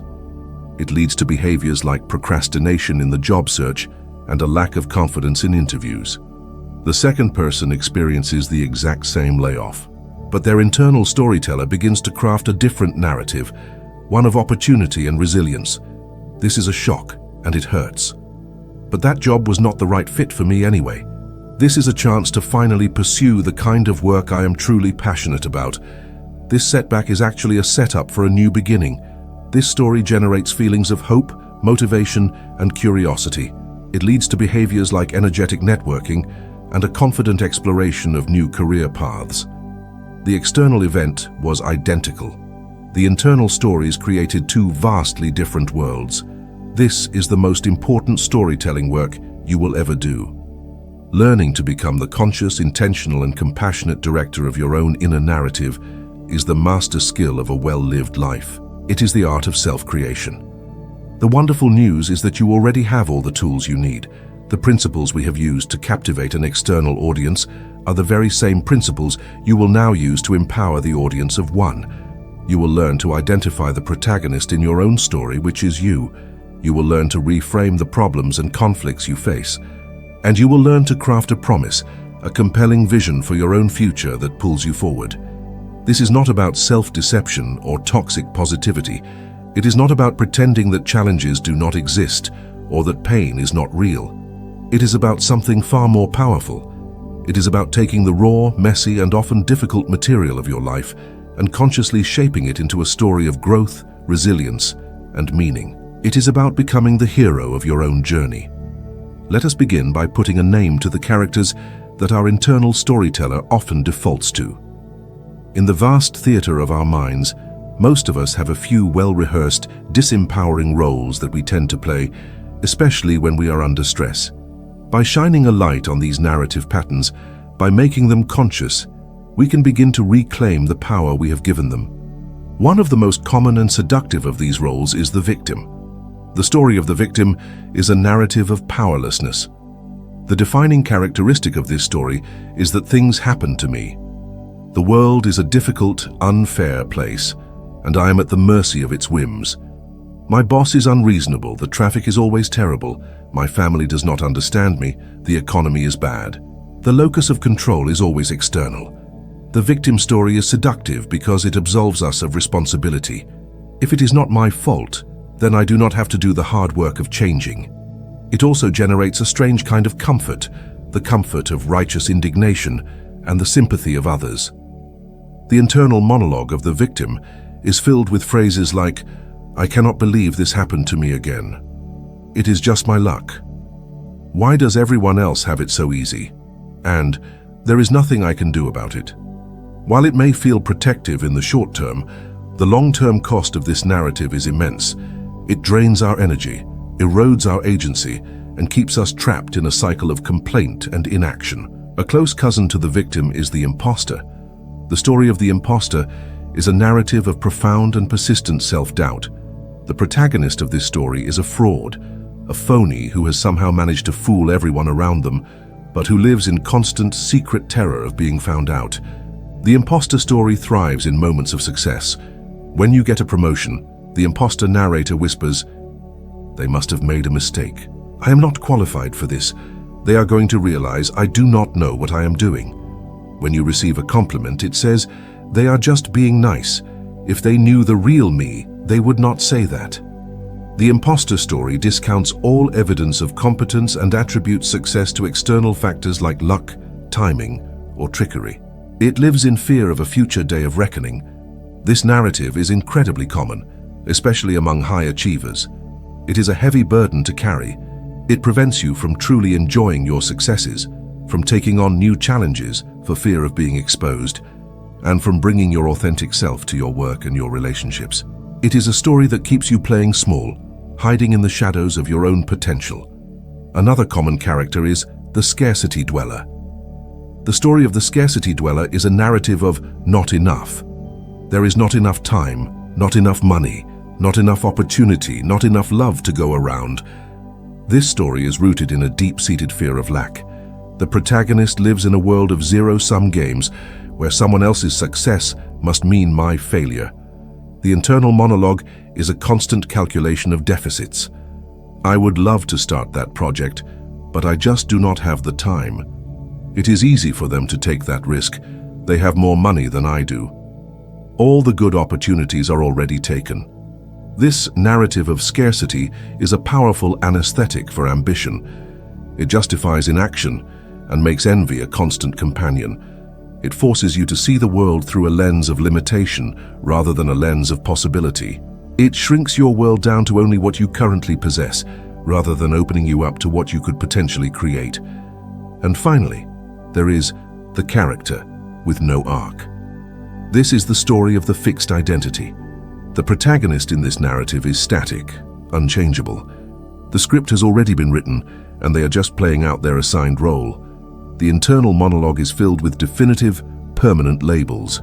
I am just not a creative person. I am a procrastinator. I am terrible at public speaking. That is just the way I am. These I am statements are prisons disguised as descriptions. They take a behavior and mistake it for an identity. They take a current skill level and mistake it for a lifelong sentence. This is perhaps the most insidious story of all, because it denies the very possibility of growth. It is a story without a plot, a character without a journey. It is a narrative flatline. So what do we do? How do we begin to rewrite these deeply ingrained stories? The first step is simple awareness. You cannot change a story that you do not know you are telling. I want you to engage in a simple but profoundly illuminating exercise. I call it the narrative audit. For the next 3 days, I want you to become a spy on your own mind. Carry a small notebook or use a notes app on your phone. Your only job is to listen for and capture the stories your internal narrator tells, especially the negative or limiting ones. When you feel a surge of anger or anxiety or sadness, I want you to pause and ask, what story am I telling myself right now? When you find yourself procrastinating on an important task, ask, what story is justifying this inaction? When you dismiss a compliment, ask, what story is that? Write down the literal sentences you hear in your head. Do not judge them. Do not try to fix them yet. Just capture them. After a few days, you will have a collection of data. Read through it. Look for patterns. Do you see the victim, the imposter, the scarcity dweller? Do you see those fixed I am statements? This act of observation is incredibly powerful. It begins to create a space between you, the conscious observer, and the stories themselves. You begin to realize, perhaps for the first time, that you are not the voice in your head. You are the one who hears the voice. And if you can hear it, you can also question it. You can challenge it. And ultimately, you can change it. Once you have become aware of your old disempowering stories, you can begin the active work of rewriting them. This is where we bring in the powerful blueprint we learned in Chapter 3. The beginning, setup, the muddle, struggle, and the end, solution. One of the most powerful places to apply this is in reframing the stories you tell yourself about your past failures, your scars. As we discussed, these are often the source of our most limiting beliefs about ourselves. Your old storyteller, the fearful narrator, loves to take a failure and make it the end of the story. The narrative it creates is short and brutal. I tried something. It did not work. Therefore, I am a failure. Our job is to take that same raw material, that same event, and reshape it into a more empowering and frankly more truthful story of growth. A failure is never the end of the story. It is simply a plot point in the middle, in the muddle, that serves to develop the character. Let us walk through this rewriting process, step by step. I want you to choose one specific failure from your past that still carries a negative emotional charge for you. It could be a project at work that failed, a business that did not succeed, a test you failed in school, a relationship that ended. For this exercise, let us use the example of someone, let us call him David, who started a small business, a specialty coffee shop, that he had to close after only 2 years. Step 1 is to write out the old disempowering story. This is the story that the victim or the imposter narrator has been telling for years. David's story might sound like this. I poured my life savings into that coffee shop. I worked 80 hours a week, and it still failed. I was so humiliated. I had to face all my friends and family who had been so supportive and tell them I had lost everything. It just proves that I do not have what it takes to be an entrepreneur. I'm not good with money, and I'm not a real leader. I should just stick to a safe job from now on. This story is a verdict. It is a judgment on his character. It is a life sentence. Now we will use our blueprint to rewrite it. Step 2 is to re-examine the setup. We need to tell the story of the beginning with compassion and acknowledge the noble intentions of our past self. Instead of seeing the beginning as the first step toward failure, we see it as a courageous act. David's new setup might sound like this. For years I had a dream. I was passionate about coffee and about creating a real sense of community. I saw an opportunity to create a place where people could connect. Driven by this passion, I made the brave decision to leave a stable career and invest in my own vision.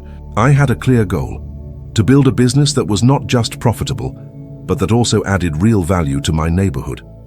This reframes the beginning, not as a foolish mistake, but as a noble quest.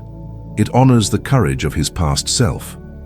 Step 3, and this is the most crucial part, is to reframe the muddle, the struggle. The old story frames the struggle as proof of incompetence. The new story frames the struggle as a powerful learning experience. The failure is not the outcome. It is the crucible in which wisdom is forged. David needs to ask himself, what did I actually learn from this experience? And he needs to get specific. His new muddle might sound like this. The 2 years of running that shop were the most intense and challenging of my life. I was forced to learn a dozen different jobs at once. I learned about negotiating with suppliers, about managing inventory, and about the complexities of payroll. I made a critical mistake in underestimating my marketing budget, a lesson in financial planning that I will never forget. I learned, through trial and error, how to hire and train a team. Most importantly, I learned that my real passion was not in managing the day-to-day operations, but in creating the initial vision and building the team. The business itself did not succeed financially, but it was an incredible real-world MBA in entrepreneurship. The failure of the business was the price of my education. Do you see the profound shift? The struggle is no longer a source of shame. It is the source of his most valuable skills and insights. The failure has been reframed as an investment in his own growth. Step 4 is to write the solution, the resolution. This is where you connect the lessons from the failure to your present and future. How did that painful experience make you who you are today? How has it prepared you for what is next? The old story ends with the business closing. The new story positions the closing of the business as the inciting incident for the next chapter of his life. David's new resolution might be, after the shop closed, I was armed with a set of real-world skills that I never would have gained in my old job.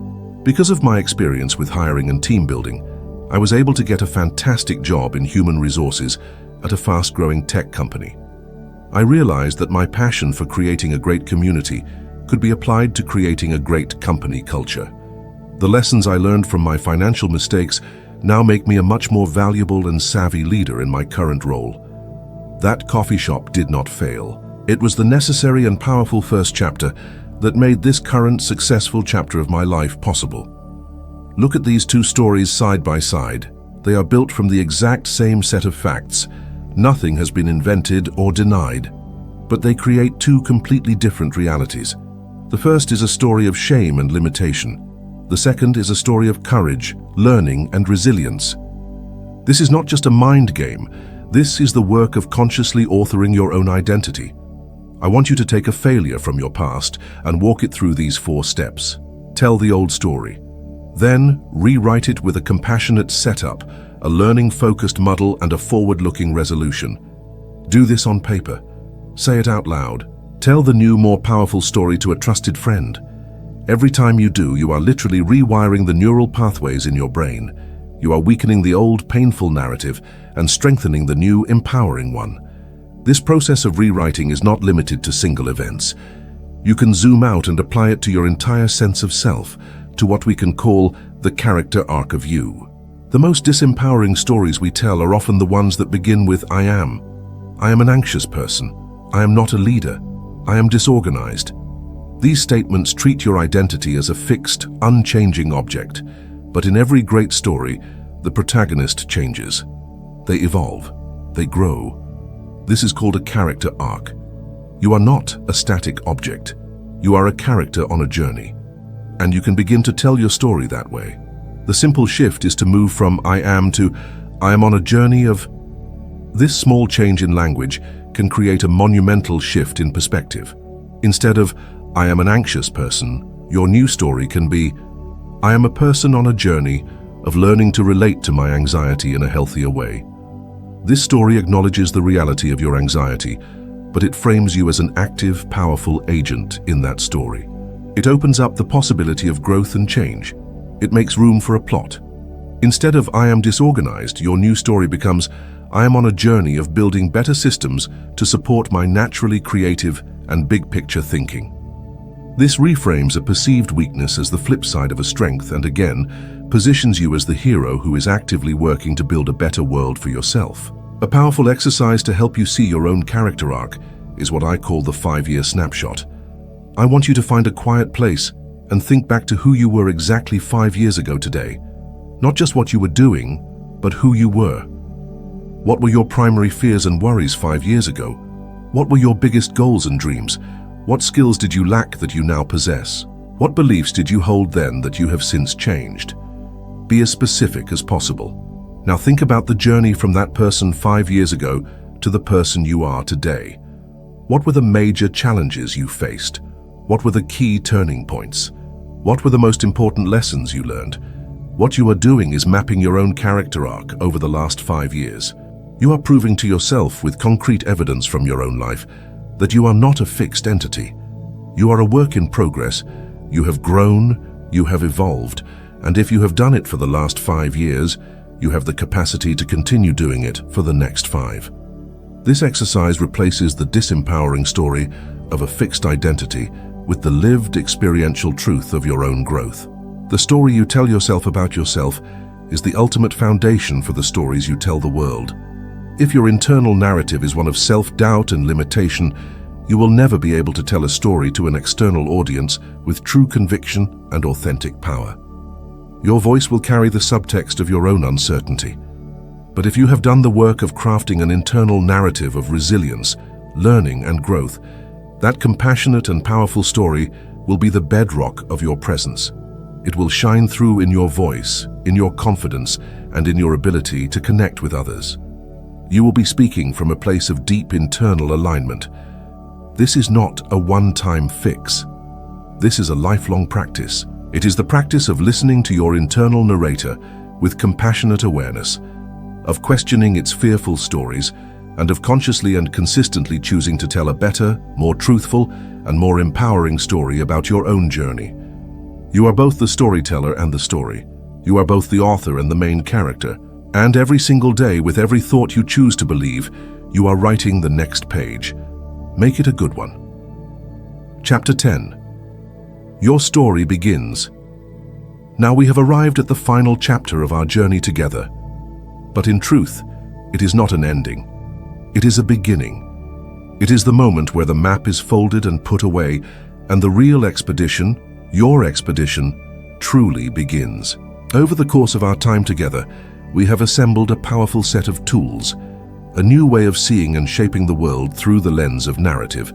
We have traveled back to the evolutionary dawn of our species to understand that storytelling is not a mere pastime, but a fundamental part of our human blueprint, a survival technology hardwired into our very brains. We deconstructed the anatomy of a story, discovering that even the most complex tales are built from three simple, elemental pillars: a relatable person, a compelling problem, and an engaging promise. We then learned how to assemble these pillars upon the timeless architectural blueprint of the beginning, the muddle, and the end, creating a structure that is both logical and emotionally satisfying. We honed our craft, learning the golden rule to show, don't tell, transforming abstract information into vivid sensory experiences that light up the minds of our audience. We mastered the art of the powerful first impression with the hook and learned to leave a lasting one with the graceful exit. We turned our attention to our own physical instrument, our voice, and discovered how to use its rhythm, melody, and dynamics to convey the unspoken emotional truth that lies beneath our words. We then became prospectors, learning to mine the rich, seemingly ordinary landscape of our own lives to find the endless veins of narrative gold that were always there, waiting to be discovered. We brought these tools out into the world, applying them to the practical everyday challenges of our professional and social lives, turning presentations into persuasive journeys and small talk into moments of genuine connection. And finally, and perhaps most profoundly, we turned this powerful lens inward, discovering that the most important story we will ever tell is the one we tell ourselves, learning to become the conscious and compassionate authors of our own identity. We have covered a vast territory, and if you are feeling a little overwhelmed, a little daunted by all these tools and techniques, that is perfectly normal. The goal of this journey was not to turn you into a perfect, flawless storyteller overnight. Such a thing does not exist. The goal was to open a door for you. It was to show you a path, to hand you a compass, and to convince you of the profound power that lies dormant within you, waiting to be awakened. The journey of becoming a masterful storyteller is not a sprint to a finish line. It is a lifelong practice. It is a marathon of noticing, of practicing, of sharing, of failing, and of trying again. It is a craft that you can continue to hone and develop for the rest of your days, and one that will continue to reward you in ever-deepening ways. But like any craft, it only comes to life when it is practiced. The theory is the seed, but practice is the water, the soil, and the sun. And that is what this final chapter is all about. It is a final encouragement, a practical guide to getting started, and a call to embrace the beautiful, vulnerable, and deeply human act of sharing your story. Before we discuss the practical steps of starting your practice, we must first address the single greatest obstacle that stands in your way. It is not a lack of skill. It is not a lack of stories. It is an ancient and powerful emotion that has kept more great stories untold than any other force in human history. And that emotion is fear. Let us be honest and name it. The act of telling a story, especially a personal one, is an act of vulnerability. It is the act of taking something from your inner world, something precious and personal, and offering it up to the outer world to be seen, to be heard, and to be judged. And that is a terrifying prospect. Our brains are wired for social cohesion. Our deepest, most primitive fear is the fear of rejection, of being cast out of the tribe. And so, just as you are about to share a piece of yourself, a chorus of fearful internal voices rises up to protect you. One of these voices is the voice of judgment. It whispers, "What if they think my story is boring? What if it is not interesting enough? What if I tell it wrong and I sound stupid?" This voice compares your fledgling story to the polished, finished products you see in movies or on stages. It holds your authentic, messy, human story up to an impossible standard of perfection and finds it wanting. It wants you to wait until your story is perfect before you share it. But here is the truth. There is no such thing as a perfect story. And waiting for perfection is just a sophisticated form of procrastination. The only way to get better at telling stories is to tell imperfect stories. You must be willing to be a beginner. You must be willing to sound a little awkward, to lose your place, to forget a detail. It is in the telling, not in the silent rehearsing, that the story finds its true shape. Another voice is the voice of exposure. This voice is particularly loud when we are considering telling one of the stories of our scars. It whispers, if you tell them about your failure, they will think you are a failure. If you show them your weakness, they will use it against you. If you are vulnerable, you will get hurt. This voice believes that strength lies in wearing impenetrable armor, in projecting an image of flawless competence. But as we have discussed, this is a profound misunderstanding of human connection. True strength, the kind that inspires trust and builds rapport, lies in the courage to be vulnerable. Your armor does not just protect you, it also isolates you. It prevents anyone from getting close. When you have the courage to share a story of a struggle you have overcome, you are not showing weakness. You are demonstrating resilience. You are offering a gift to your audience, a gift that says, you are not alone in your struggles, I have been there too, and we can get through it. Every time you avoid vulnerability, you rob yourself and your audience of a moment of genuine human connection. A third voice is the voice of insignificance. It is the voice we confronted in our chapter on finding your stories. It whispers, who are you to tell this story? Your life is not important enough. Your experiences are just ordinary. No one cares what you have to say. This voice is the enemy of your unique perspective. It wants you to believe that the only stories worth telling are the epic ones.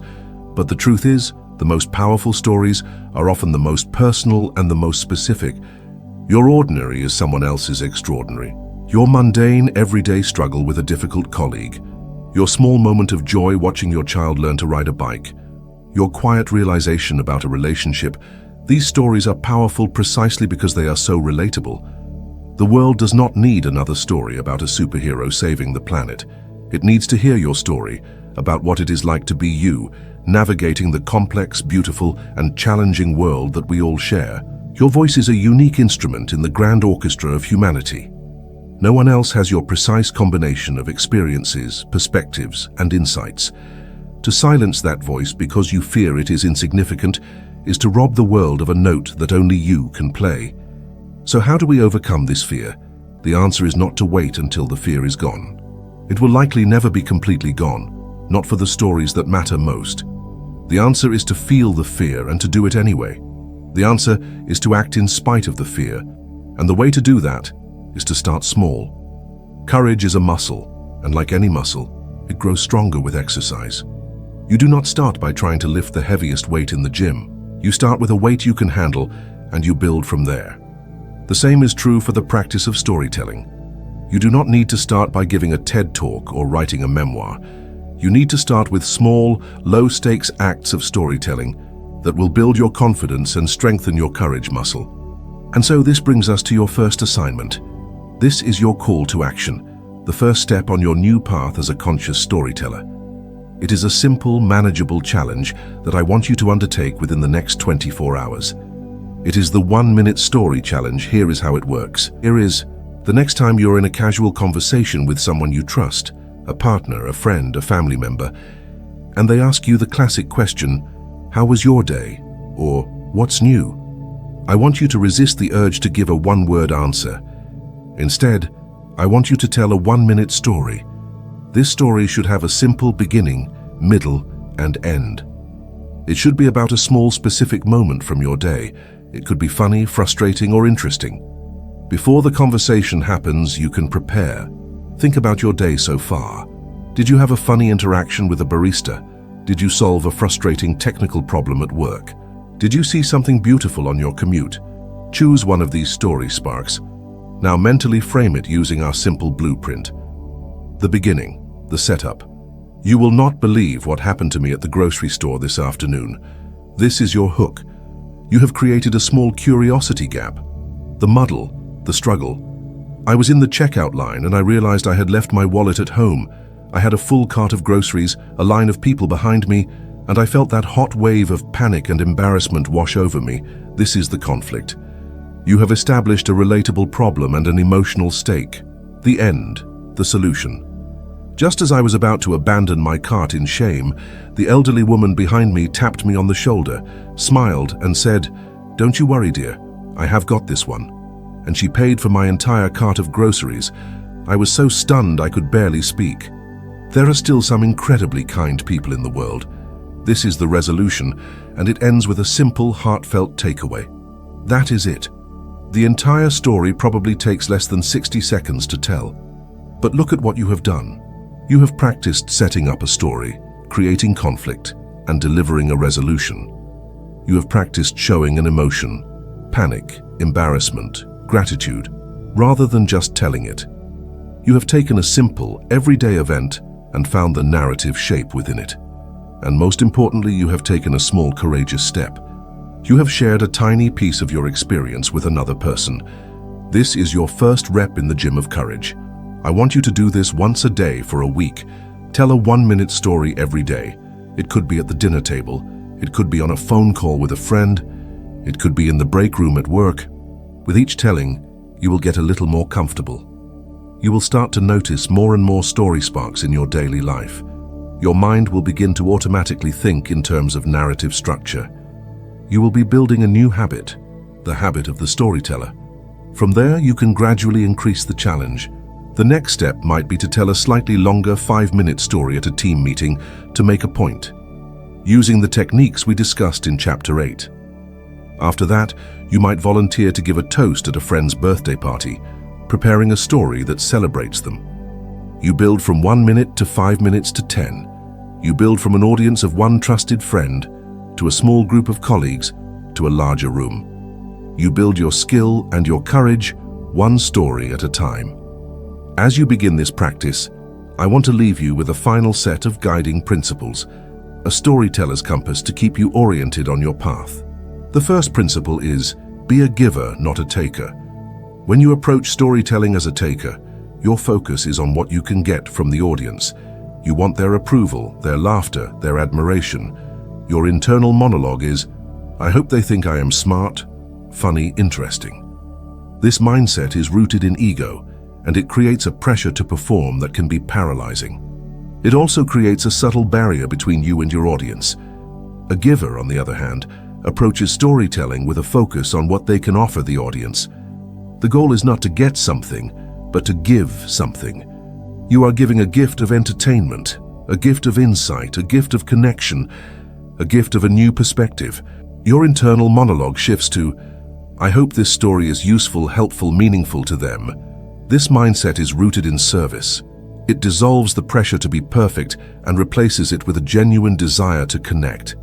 When your intention is to give, your story becomes an act of generosity, and an act of generosity is always a success regardless of the outcome. The second principle is, listen more than you speak. It may seem paradoxical, but the secret to becoming a great storyteller is to first become a great story listener.